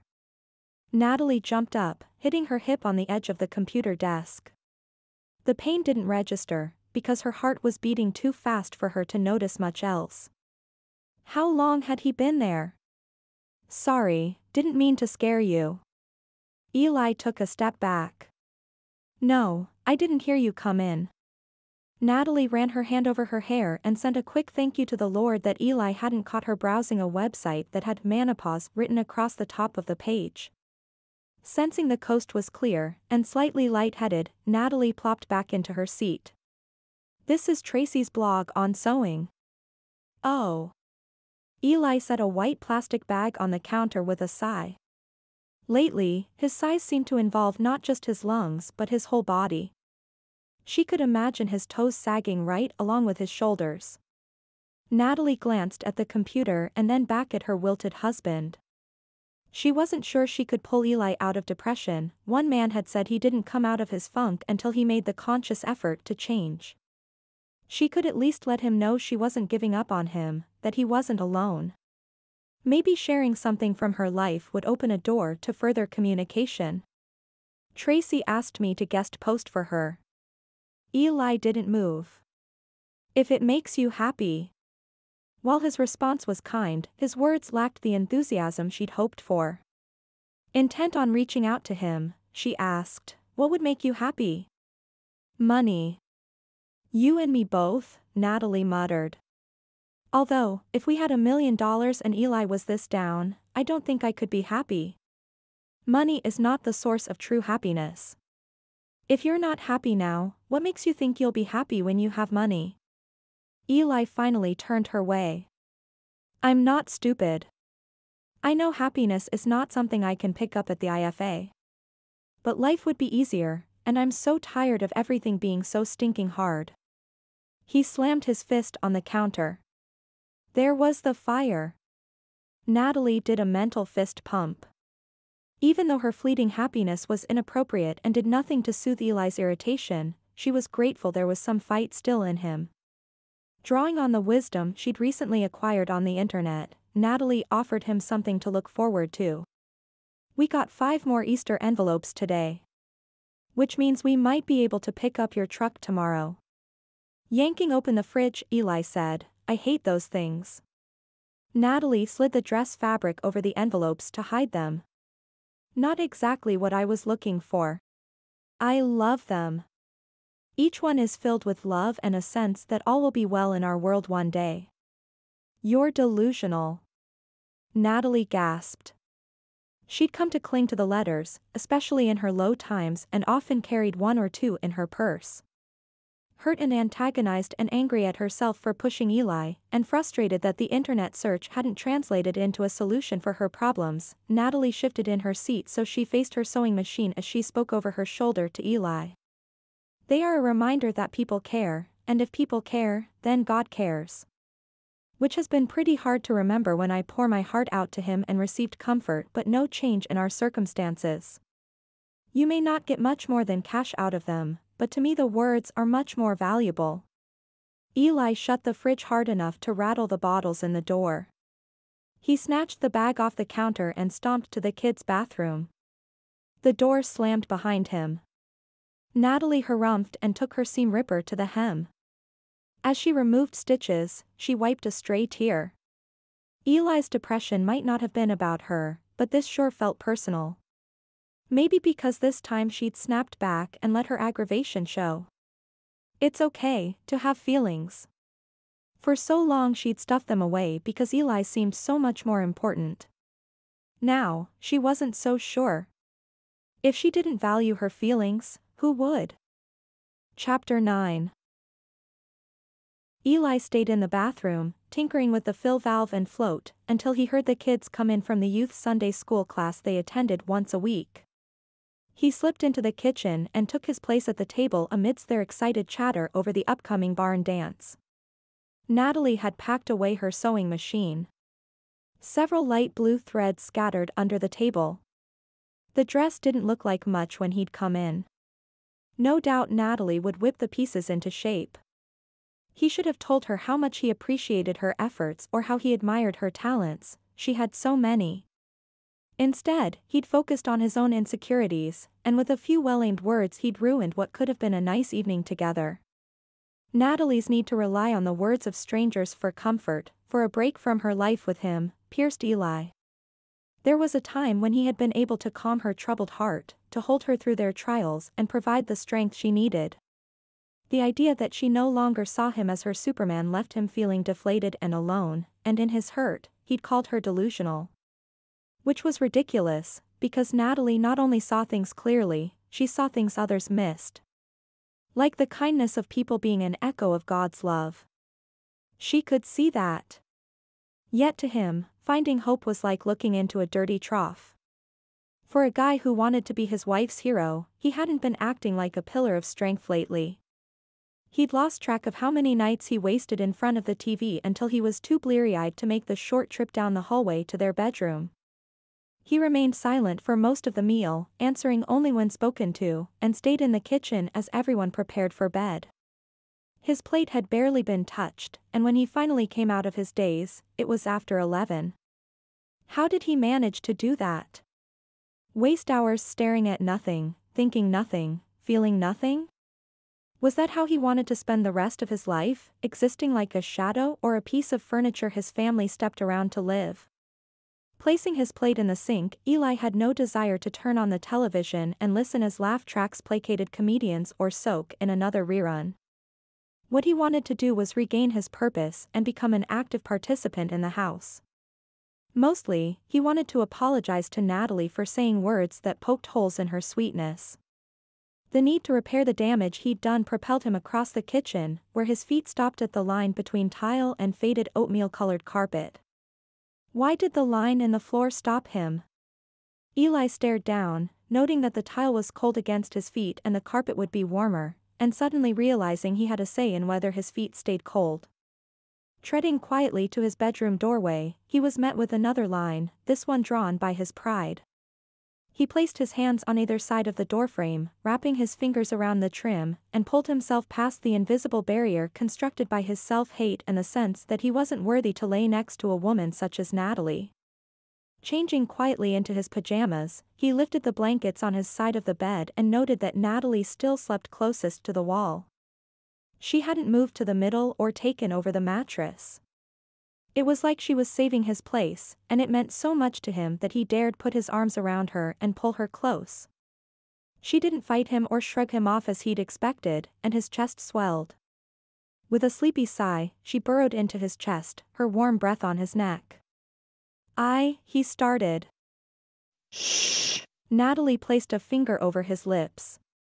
She slipped her arm over his side and softened into him, and for the first time in months, Eli was able to lay his burden aside and appreciate the moment.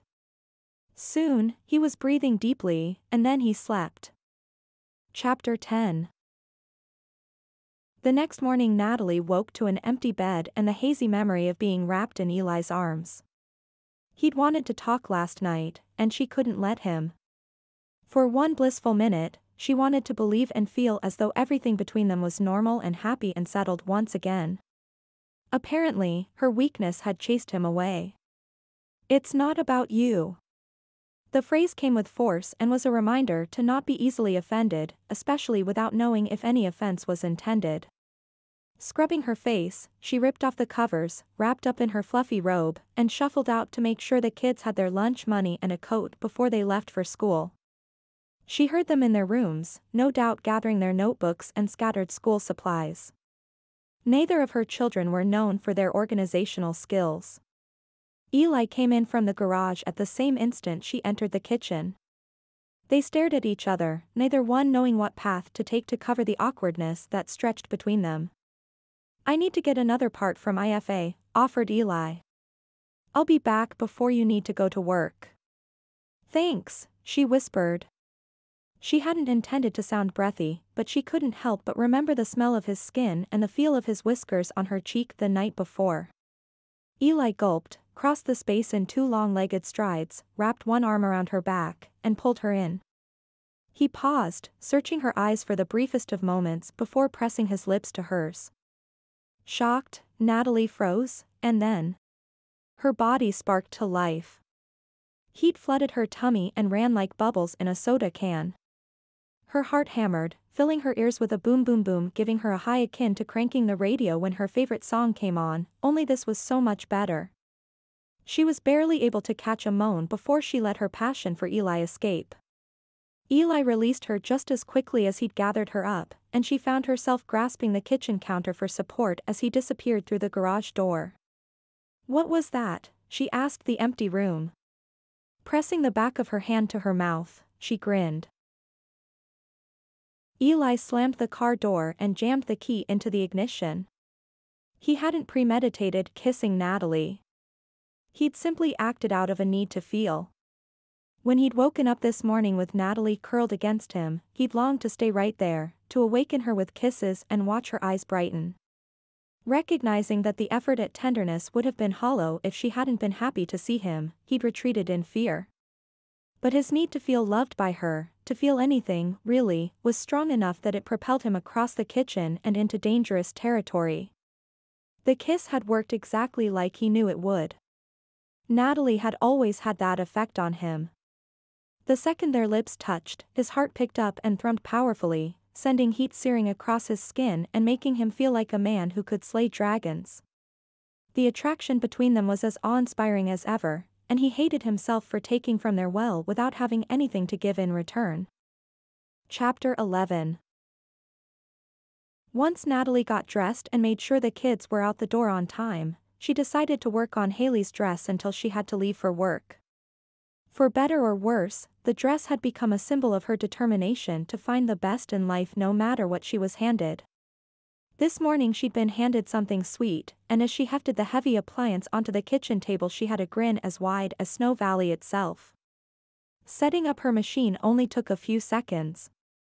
Even though she moved forward at a steady pace as she worked on shortening the sleeves, her mind wasn't on the presser foot, the armhole, or the tension on her bobbin. Letting her thoughts drift back to Eli's kiss was as effortless as putting a pin through satin. Instead of allowing her daydream to follow Eli out the door, she pictured herself wrapping her arms around his neck and pulling him closer. His hands were in her hair, tipping her head so he could deepen the kiss as he pressed her back against the fridge. Bang! Natalie jerked out of Eli's imaginary arms and stared in horror as her sewing machine came to a shuddering stop. A quick inspection revealed the broken needle. She cursed under her breath as she twisted the hand wheel backwards to inspect the damage. The machine fought her all the way, and she worried that more than the needle was broken. With a lot of tugging and a little cursing, she was able to get the fabric out of the mechanism and inspect the damage. In her starry-eyed haze, she'd run right over a pin. The pin was bent at a 90-degree angle, and she tossed it into the garbage. Disgusted with herself for not paying better attention, she replaced the needle in the machine and rethreaded it. After several inches of empty holes where there should have been evenly spaced stitches, Natalie faced the inevitable. The needle was not catching the thread in the bobbin, and she would need to take the machine in for a tune-up. The cost of the repair and the drive into Billings were beyond her pocketbook right now. She picked up the phone and called Aunt Sophie, hoping to borrow her machine to finish the project. "Hello," came the feeble voice. "Aunt Sophie? Are you okay?" asked Natalie. "I'm feeling a little under the weather." Natalie's heart sank. She couldn't ask a favor from her aunt when she was in this condition.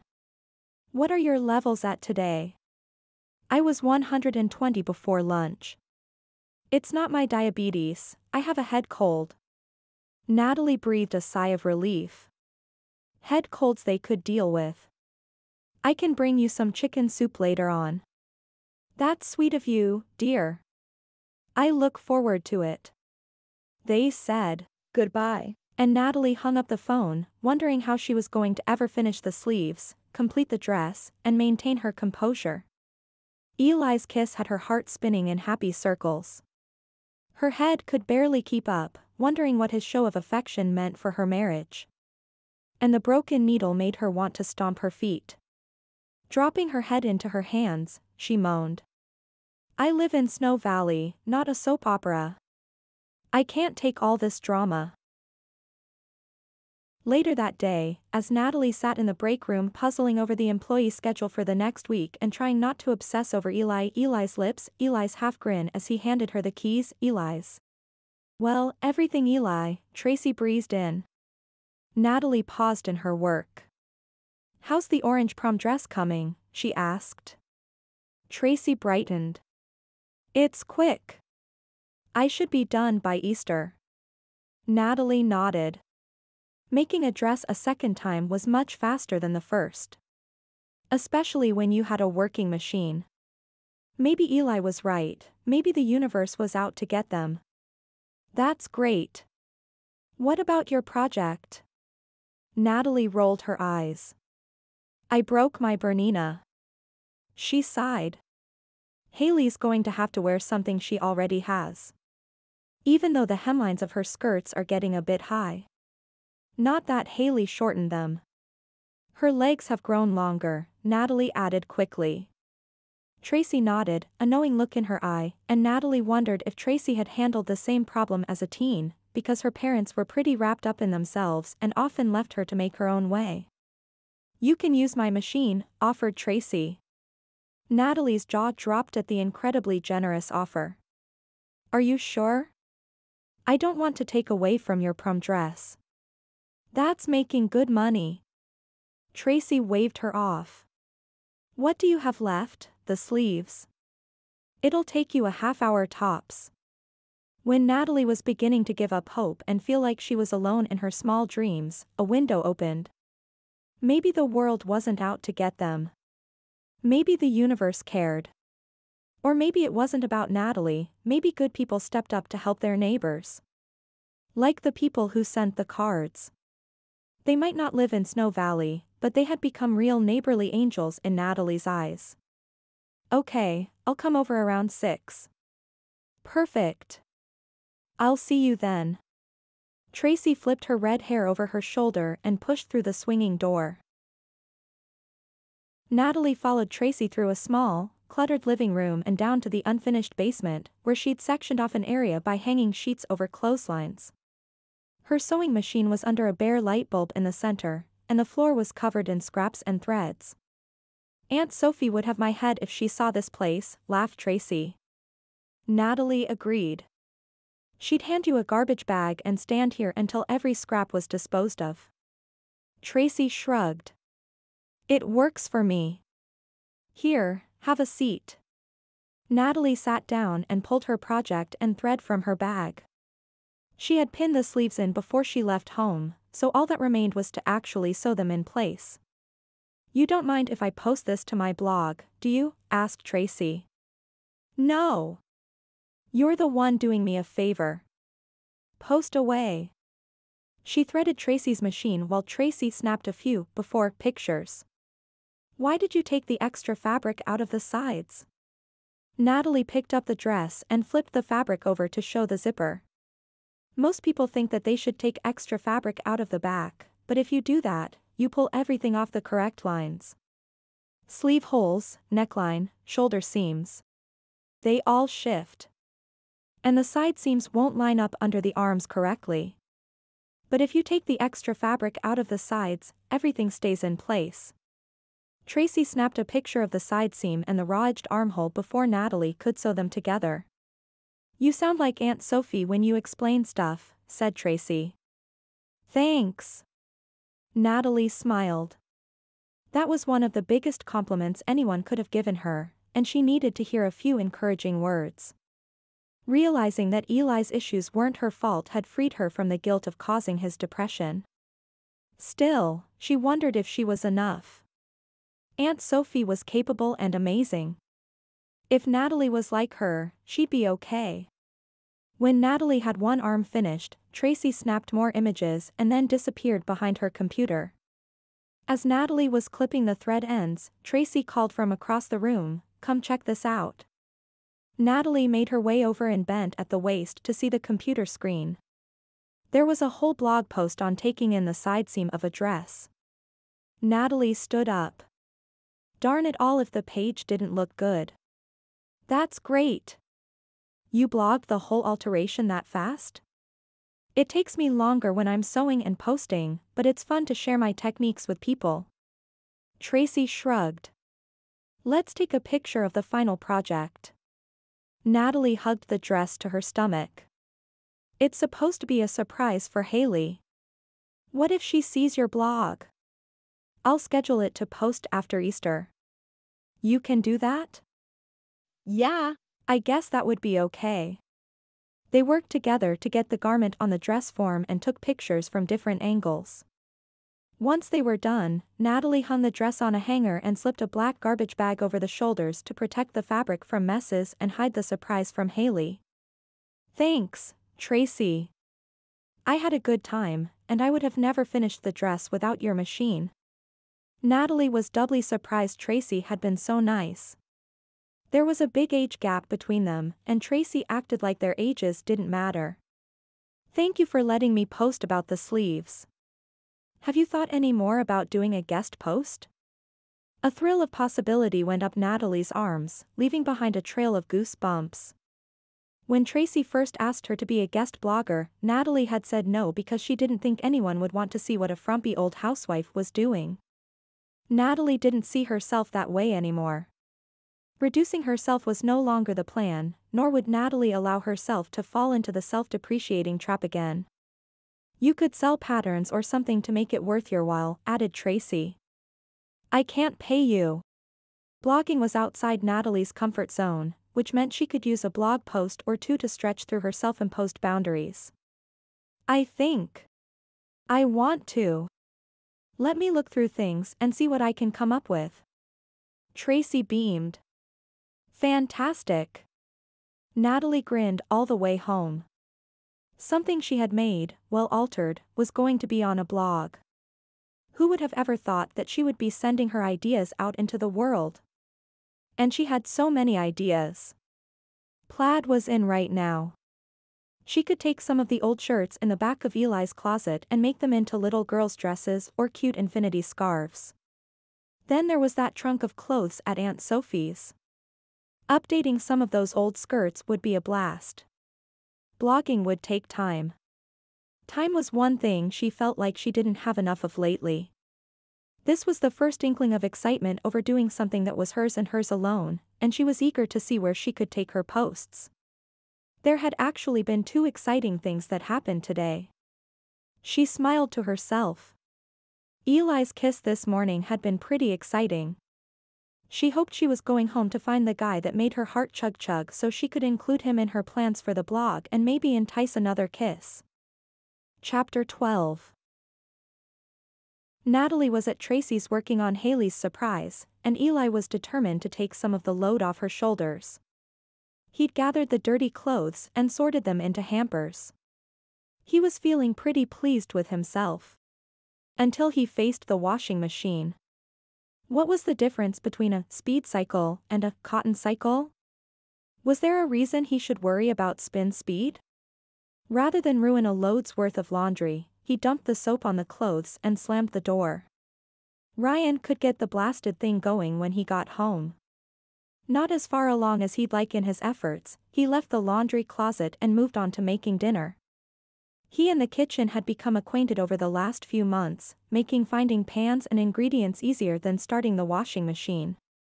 In no time, he chopped an onion, and the sweet smell of sizzling onion and butter filled the room.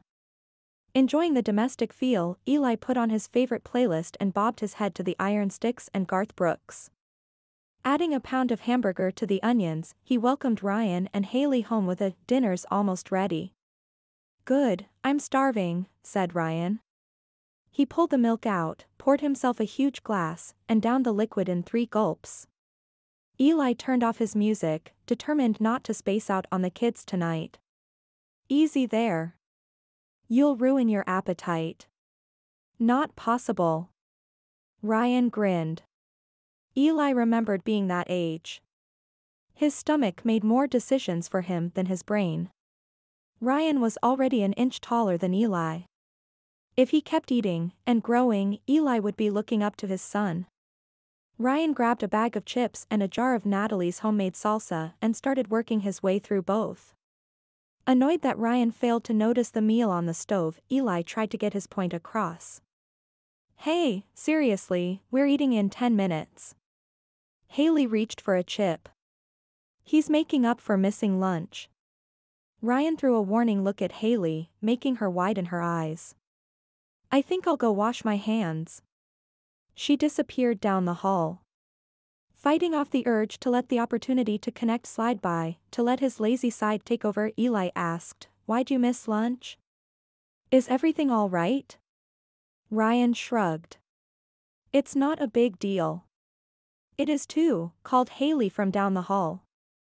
Eli raised both his eyebrows and stared at Ryan. Ryan rolled his eyes.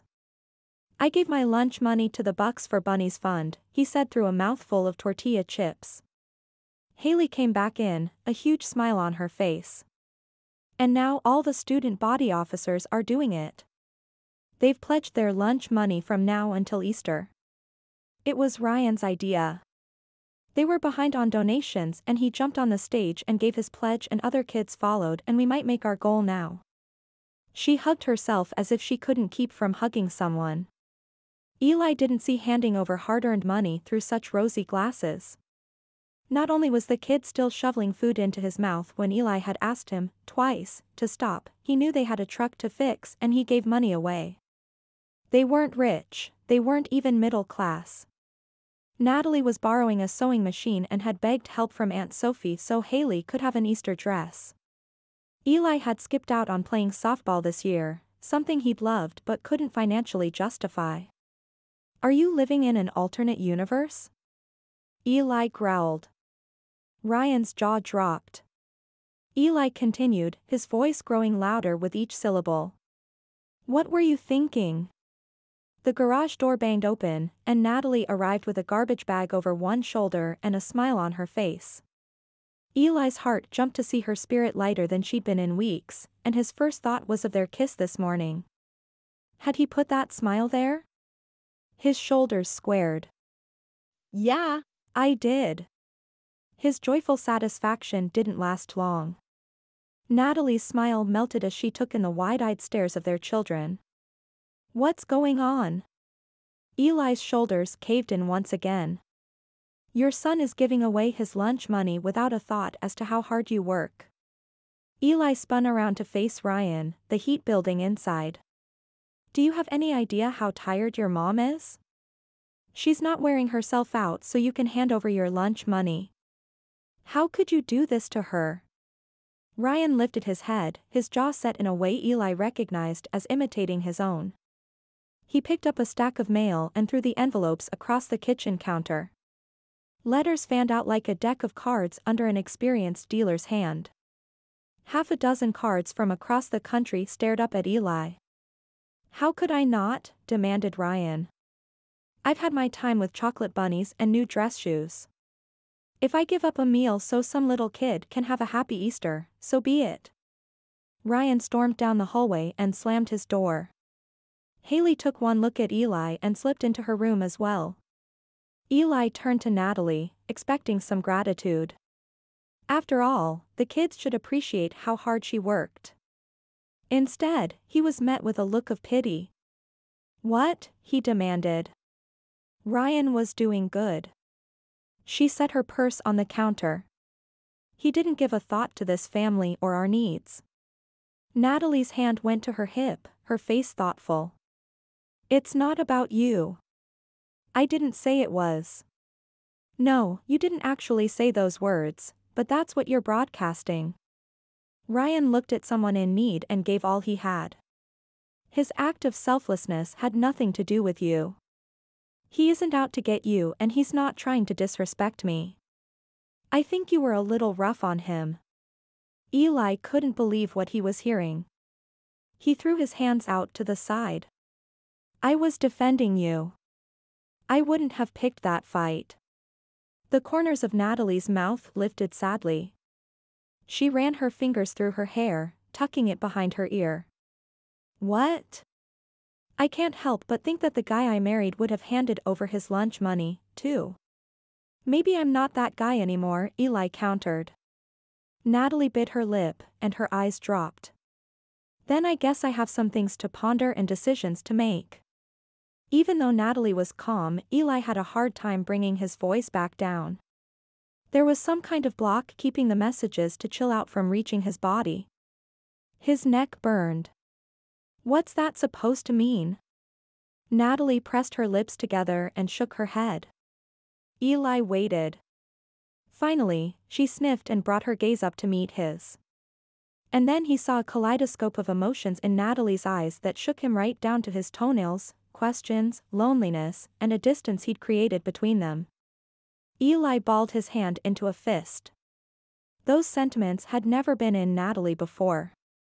Not until this very moment had she questioned them, not when he lost his job, not when he slept on the couch, and not when he failed over and over again.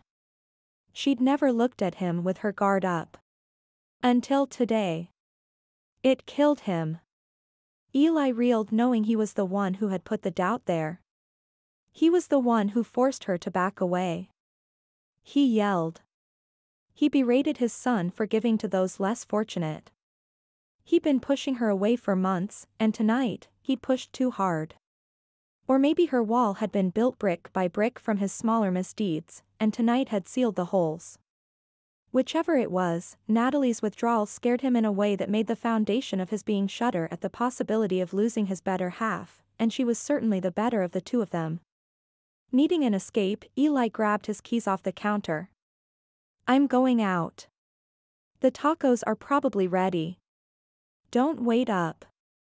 Natalie pressed her back to the wall to allow him enough space to pass that their bodies wouldn't touch even accidentally. Eli felt every millimeter of the distance like a needle to the heart. Stupid, stupid, stupid, echoed his boots on the stairs. The car started easy enough and he backed out of the driveway, wishing he knew what to do or say that would make things better. Natalie was probably calling her sister for a reference to a divorce lawyer right now. Pressing his fist to his chest, Eli held back the rush of pain. Losing Natalie would be like losing the best part of himself, the only part worth keeping, as far as he was concerned. Driving aimlessly around Snow Valley didn't take long. The city center only had a few blocks. The one light on Main Street stayed green, allowing him to cruise right through. Thankfully there wasn't much traffic, because Eli's mind wasn't on the road. Could Natalie leave him? Not that he would blame her if she did. He rubbed at the back of his neck. How could she even consider walking away from the promises they'd made before God and their families and friends? Not to mention the deep commitment they'd made in their hearts. He'd always believed she would be true, she had more integrity than anyone he'd ever met. The lights were on at Aunt Sophie's, so he pulled up to the curb and killed the engine. He sat in the dark car, debating whether he should go in or not. Aunt Sophie was really Natalie's aunt, though she'd taken Eli in as one of her own. He'd been considered family from the first day he came to Snow Valley, and the welcome had been a balm for his turbulent childhood. Haley had stopped by after school. He shouldn't bother Aunt Sophie tonight, even if he could use a large dose of her motherliness right about now. If anyone could help him dig his way out of this mess, it would be Aunt Sophie. She tried to tell him, not 2 weeks ago, to appreciate what he had. However, until he'd seen the uncertainty in Natalie's eyes, he didn't think he had anything left to lose. Oh, how wrong he'd been. Gathering himself, Eli swore up and down that no matter what Aunt Sophie told him, he'd listen, and hopefully his efforts would be enough to make things right with Natalie. He trudged up the lane and let himself in. "Hello," he called. No answer came. The television cheered as a contestant spun the wheel. Eli walked quietly into the family room in case she'd fallen asleep in Uncle Liam's chair, as she was prone to do on weeknights. His gaze swept the room and found Aunt Sophie on the floor, her arms and legs sprawled out. Eli let out a strangled cry as he dropped to his knees and searched for a pulse. She was still breathing, but so shallowly that he had a hard time seeing her back rise. Scrambling to find his phone, Eli dialed 911. "She's on the floor, I don't dare move her."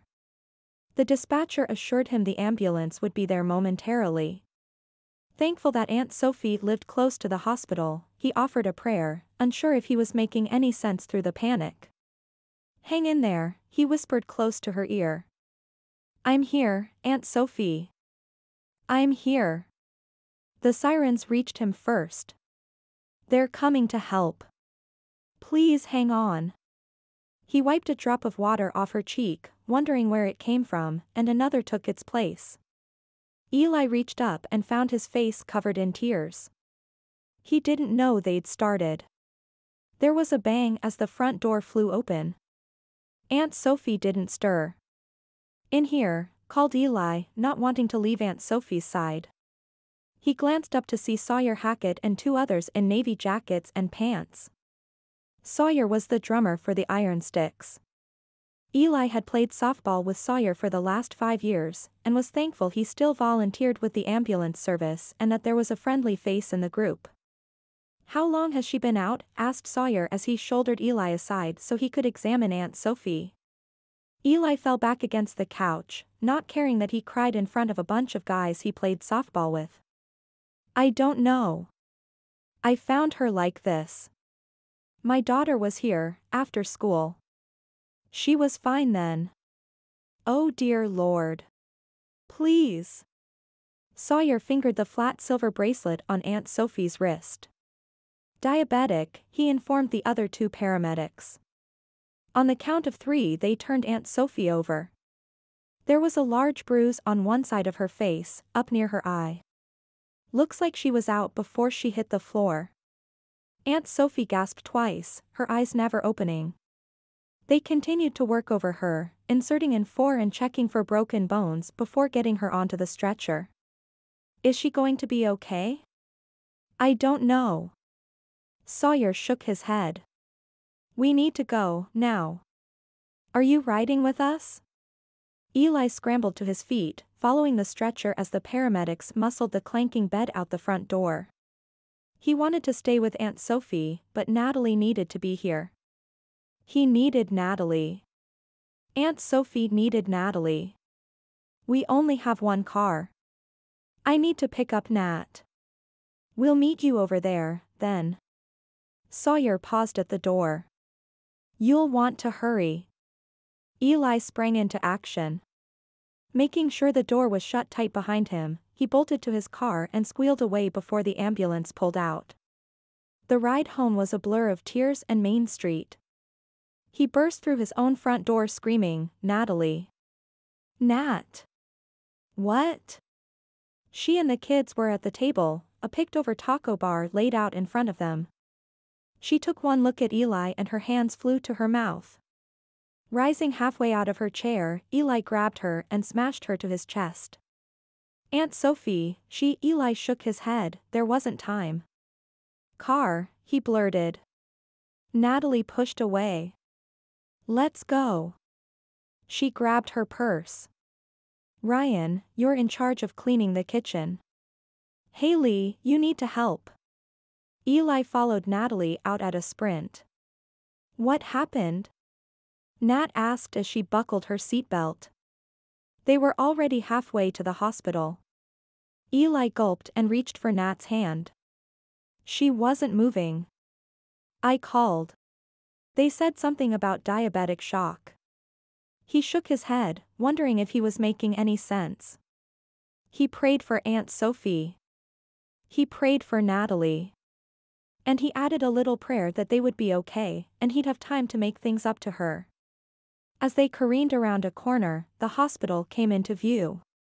The ambulance was parked in front of the emergency entrance, the back doors gaping open to reveal the empty cavity in the back. Screeching to a stop behind the ambulance, Eli and Natalie bailed out of the car as if the darn thing were on fire. Rushing through the sliding doors and past the empty receptionist desk, they came up short at the sight of Dr. Taggart sliding a curtain closed, his head hanging low. A sense of empty heaviness filled the space. Eli and Natalie groped for one another's hands. Natalie squeezed tight, and Eli held on for dear life. Please, no, he whispered. Natalie pressed her free hand to her mouth and her body jerked with a silent sob. Dr. Taggart saw them and came over. I'm so sorry. She didn't make it. Turning away from the news and into Eli, Natalie gripped his shirt in her hands and wept. Her slender shoulders trembled, and her tears were hot against his neck. The doctor touched his elbow. "I'm here for the night. You can have me paged if you have questions." "Thanks," Eli croaked. The loss of Aunt Sophie, the kindest and truest friend he'd known, save his bride, ground down on Eli as he stood tall for Natalie, wanting to be the one she leaned on. Wanting her to know he would always be there for her. Wanting to be the one she turned to. Wanting to be her man in every way. Rubbing little circles on her back, Eli allowed his grief to mix with his wife's, and he cried. He cried for Aunt Sophie, for losing his job, for trying and failing, for having given up, for all he'd done and for all the things he should have done but didn't. Having released his pain, Eli found the fog had thinned and he could think clearly. He pulled his cell phone out of his pocket. "Do you want to call Joyce, or do you want me to?" "I can't," Natalie gasped. "I've got it." Eli dialed the number. "Hi Joyce, this is Eli." "Thanks." "Listen, Natalie and I are at the hospital. I need you to come." "No, Aunt Sophie." He glanced down at Natalie, who buried herself in his chest as if she couldn't bear to face what had happened. Eli kissed her hair. "She passed away and we need your help." "Thanks, we'll see you soon." Eli kissed Natalie again. "She's on her way." "Thank you. I'd do anything for you, Nat. I love you." Her arms came around his back, and Eli felt rather than heard her say, "I love you too." Chapter 13. 3 days later. Natalie knocked softly before opening Haley's door. "Morning." Haley pressed herself off the mattress, revealing knotted hair and red eyes. She looked every bit as broken-hearted as Natalie felt. Aunt Sophie's death was still a shock. She hadn't survived the ride to the hospital before her spirit slipped away. Natalie didn't blame the doctors, the nurses, or the hospital staff. Aunt Sophie had a living will that stipulated she not be placed on life support. Her passing was as she would have wanted. They said she'd passed out and not felt a thing. Each morning upon awakening, Natalie found that the world had an Aunt Sophie-sized hole, and there was no peg that could fill that gap and make things better. St. Patrick's Day came and went in a flurry of funeral preparations. Aunt Sophie had prepaid for her casket and burial plot, she'd even picked the hymns and who would speak at her funeral. Thankfully, she'd left Natalie off the speaking list and requested that Haley sing. "I made this for you for Easter, but I think Aunt Sophie would want you to wear it today." She pulled the garbage bag away to reveal the made-over dress. Haley blinked. "It's not black. It was Aunt Sophie's when she was just a little older than you." Haley reached out and fingered the material. "It was Aunt Sophie's?" Natalie swallowed against the lump in her throat and nodded. "It's so pretty." She had expensive taste for a farm girl. They both chuckled. Well, she could spot quality in fabric and people from a mile away. Haley wiped at her tears. She always said, Buster Wright is a good man, despite his funny clothes and stuff. Natalie nodded. Buster had taken the initiative to watch over Aunt Sophie's place. He'd given the grass a spring fertilizer, planted some flowers in the front beds, and cleaned all the windows. Natalie took him plates of food from the outpouring of casseroles and lasagna dinners provided by grieving friends and neighbors. The time she spent reminiscing with Buster was a balm to her wounded soul. "And you always said she liked Dad right off the bat." "Yes, she did," Natalie agreed. From the moment Eli burst into the house with the news of Aunt Sophie, he and Natalie had called a truce of sorts. Their only focus was on planning the funeral and organizing places for family to stay. They weren't thinking or talking about their own issues. For a while, it was truly not about either of them, and the blessed peace that came from uniting together was refreshing. The one big change was the sleeping arrangements. Eli had come to their bed that first night and every night since, wrapping her in his arms, and they simply held one another tight until they fell asleep. No more needle-breaking kisses ensued, but that was okay, for now. Natalie sighed as she left her daughter to get dressed. At times, she let her tears flow, mourning the marriage and life she'd wanted right along with her dear aunt. She'd had the perfect life for a while, and then the illusion had slipped away. Time before Eli lost his job seemed like a dream. And maybe it was a dream existence where she didn't face difficult choices, she didn't work hard for what she had, and she didn't value what was right in front of her. Death did this to people, didn't it? Losing a loved one made people contemplate their existence, look beyond the horizon of their circumstances and search out meaning. Stepping into the shower, Natalie couldn't follow her thoughts into deeper waters. Right now, she needed to survive the funeral service and the onslaught of family who had arrived in Snow Valley to celebrate the life and mourn the death of one of their own. Chapter 14. Eli sat beside Natalie in the pew, her small, cold hand resting in his. She'd been this temperature ever since they'd arrived at the hospital only to find out they were too late. No matter how close he held her or how many tears she shed, her hands wouldn't warm up. He worried that her heart was damaged and couldn't pump hard enough to heat her fingers.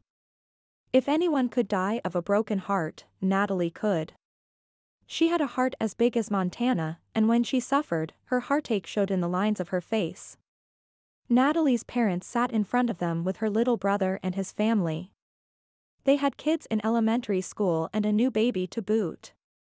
Natalie's mom, Joan, held the infant close to her chest, and Eli considered the comfort of a babe who had so recently come through the veil and into this life at a time when Joan was missing someone who had passed through to the other side.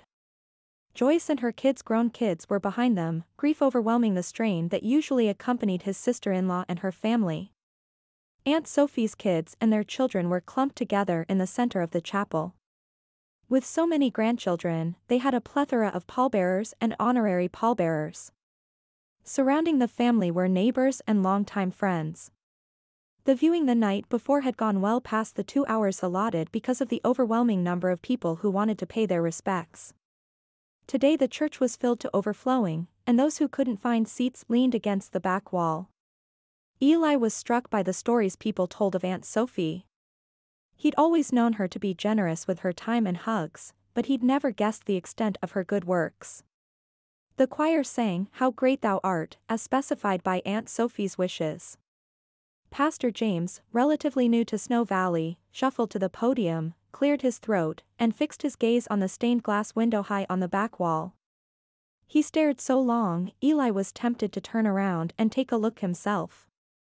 Sophie Morris did not live a wealthy life, he began.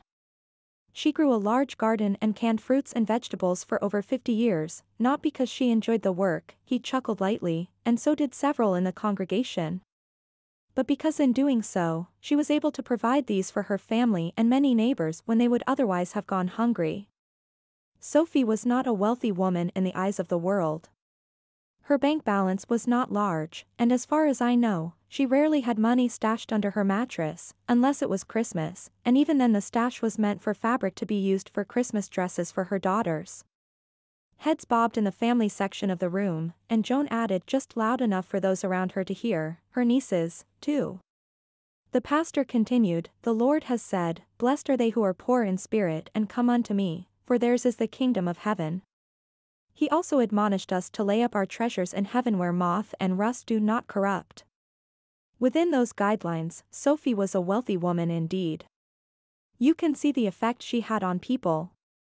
She did not care that her home was not the biggest in Snow Valley, nor did she care if her clothes were the latest style or carried a designer name.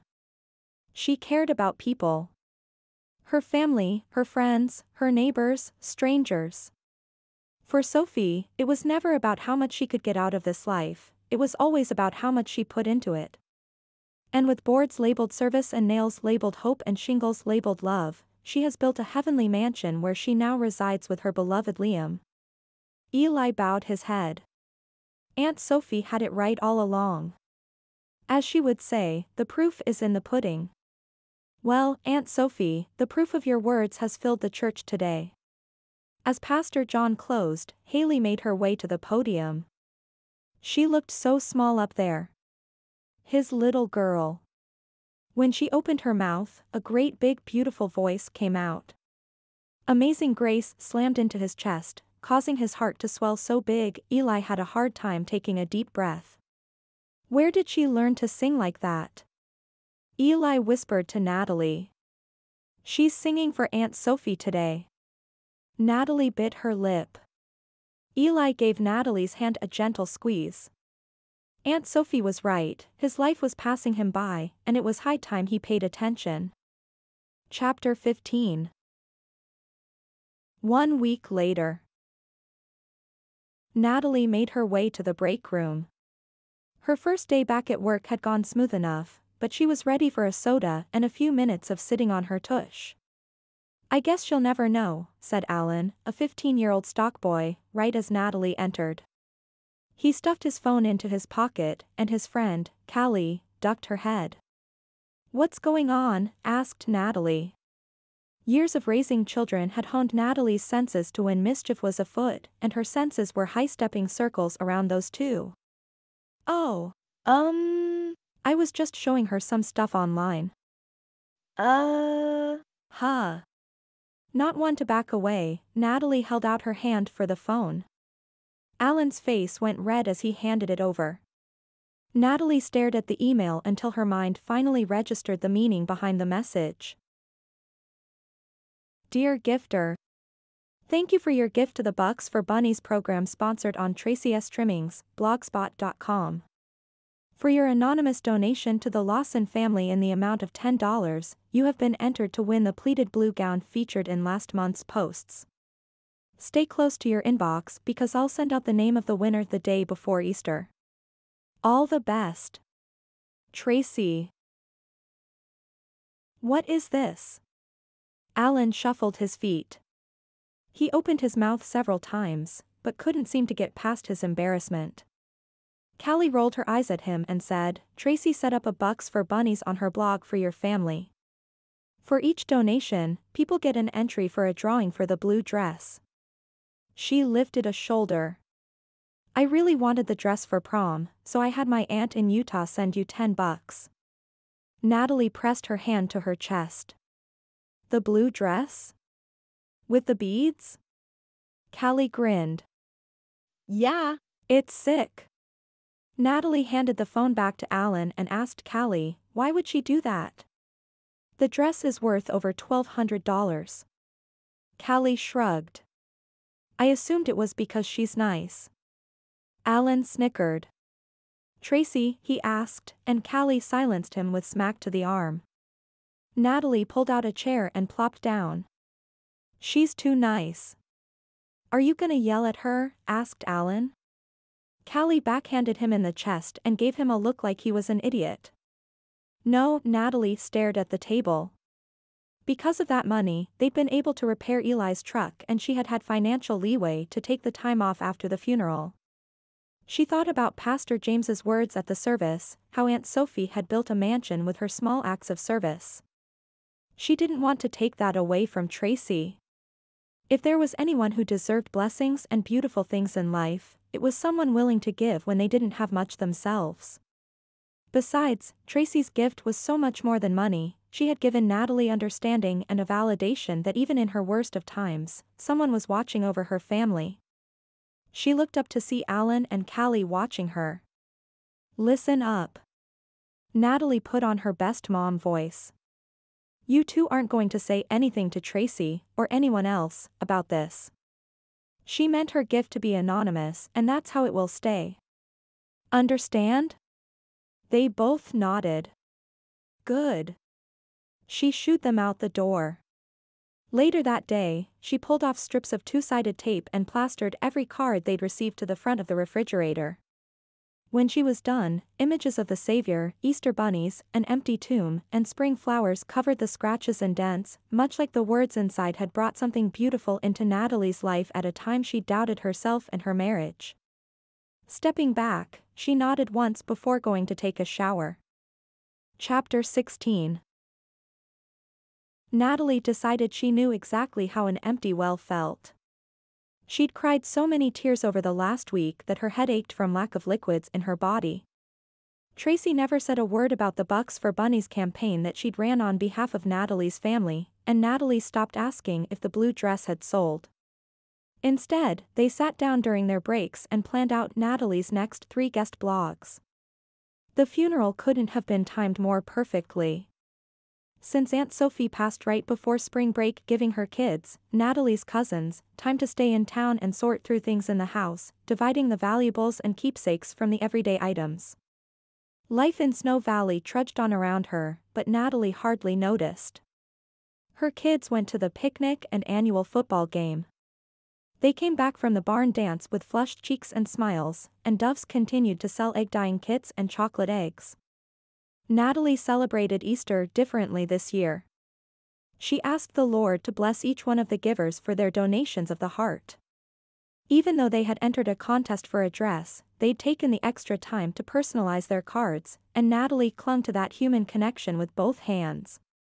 Easter morning, Natalie came down the hallway in an old dress and a new pair of nylons and found Eli standing in front of the refrigerator, his hand holding one of the cards open as he read the words inside. After a moment, he dropped it shut and opened the next. Natalie held still, not wanting to interrupt. There was something going on in the room, something beyond her and bigger than lost jobs and strained marriages. She could feel the difference in the air as a sense of love and awe circled Eli. She didn't know if it was Aunt Sophie hovering near, or if those cards were so full of love that it spilled out.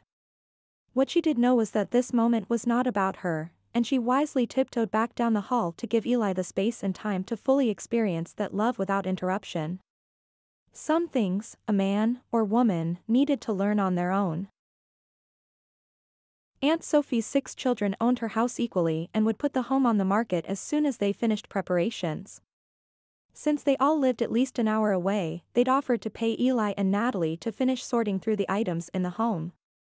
Eli had taken on the task, his fervor admirable.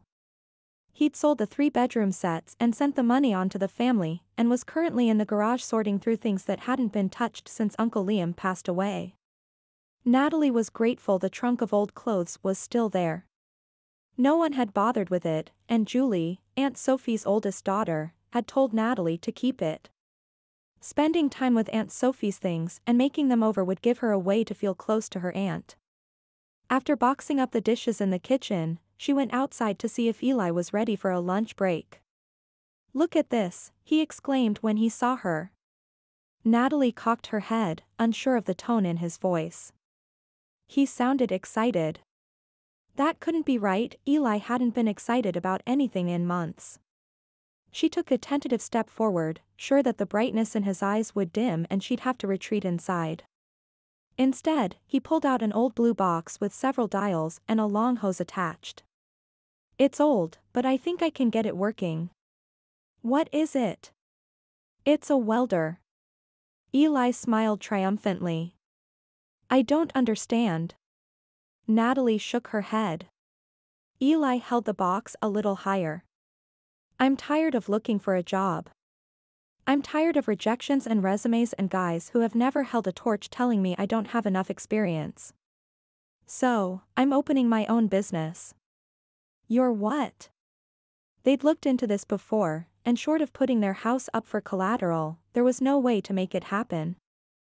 "I've been thinking about it for some time and I haven't had the guts to lay it on the line and go for it. With this little beauty, I think I can make it work. I won't have a steady paycheck, at least, not for a while, and you'll probably still need to work, but at least I'll be bringing in an income again." And, he wiggled his eyebrows. "I heard Trey Dalton is moving to Idaho." Natalie stared. "You're serious?" Trey Dalton was Snow Valley's long-established welder. Everyone called him First. If he was moving. Eli set the welder down and put both hands on Natalie's shoulders, quickly bringing her thoughts away from Trey Dalton and focusing them wholly on the man before her. He looked deep into her eyes, and Natalie could see the man she once knew, the man who got down on one knee and asked her to marry him. He had that same hopeful trepidation in his look now, and she stared in wonder. "Nat, I know I've made you sad and I will regret that for eternity." I haven't been the man you married, I haven't even recognized myself for the last few months. I was scared and beaten down and I had a hard time picking myself up. I'm looking at you and I don't see the woman I married. She was doe-eyed and innocent and all she wanted to do was raise a couple kids and bake cookies, and I loved her. He squeezed her shoulders to accent his words. Natalie pressed her hand to her mouth. The tears she thought were dried up stung her eyes and dripped down her cheeks.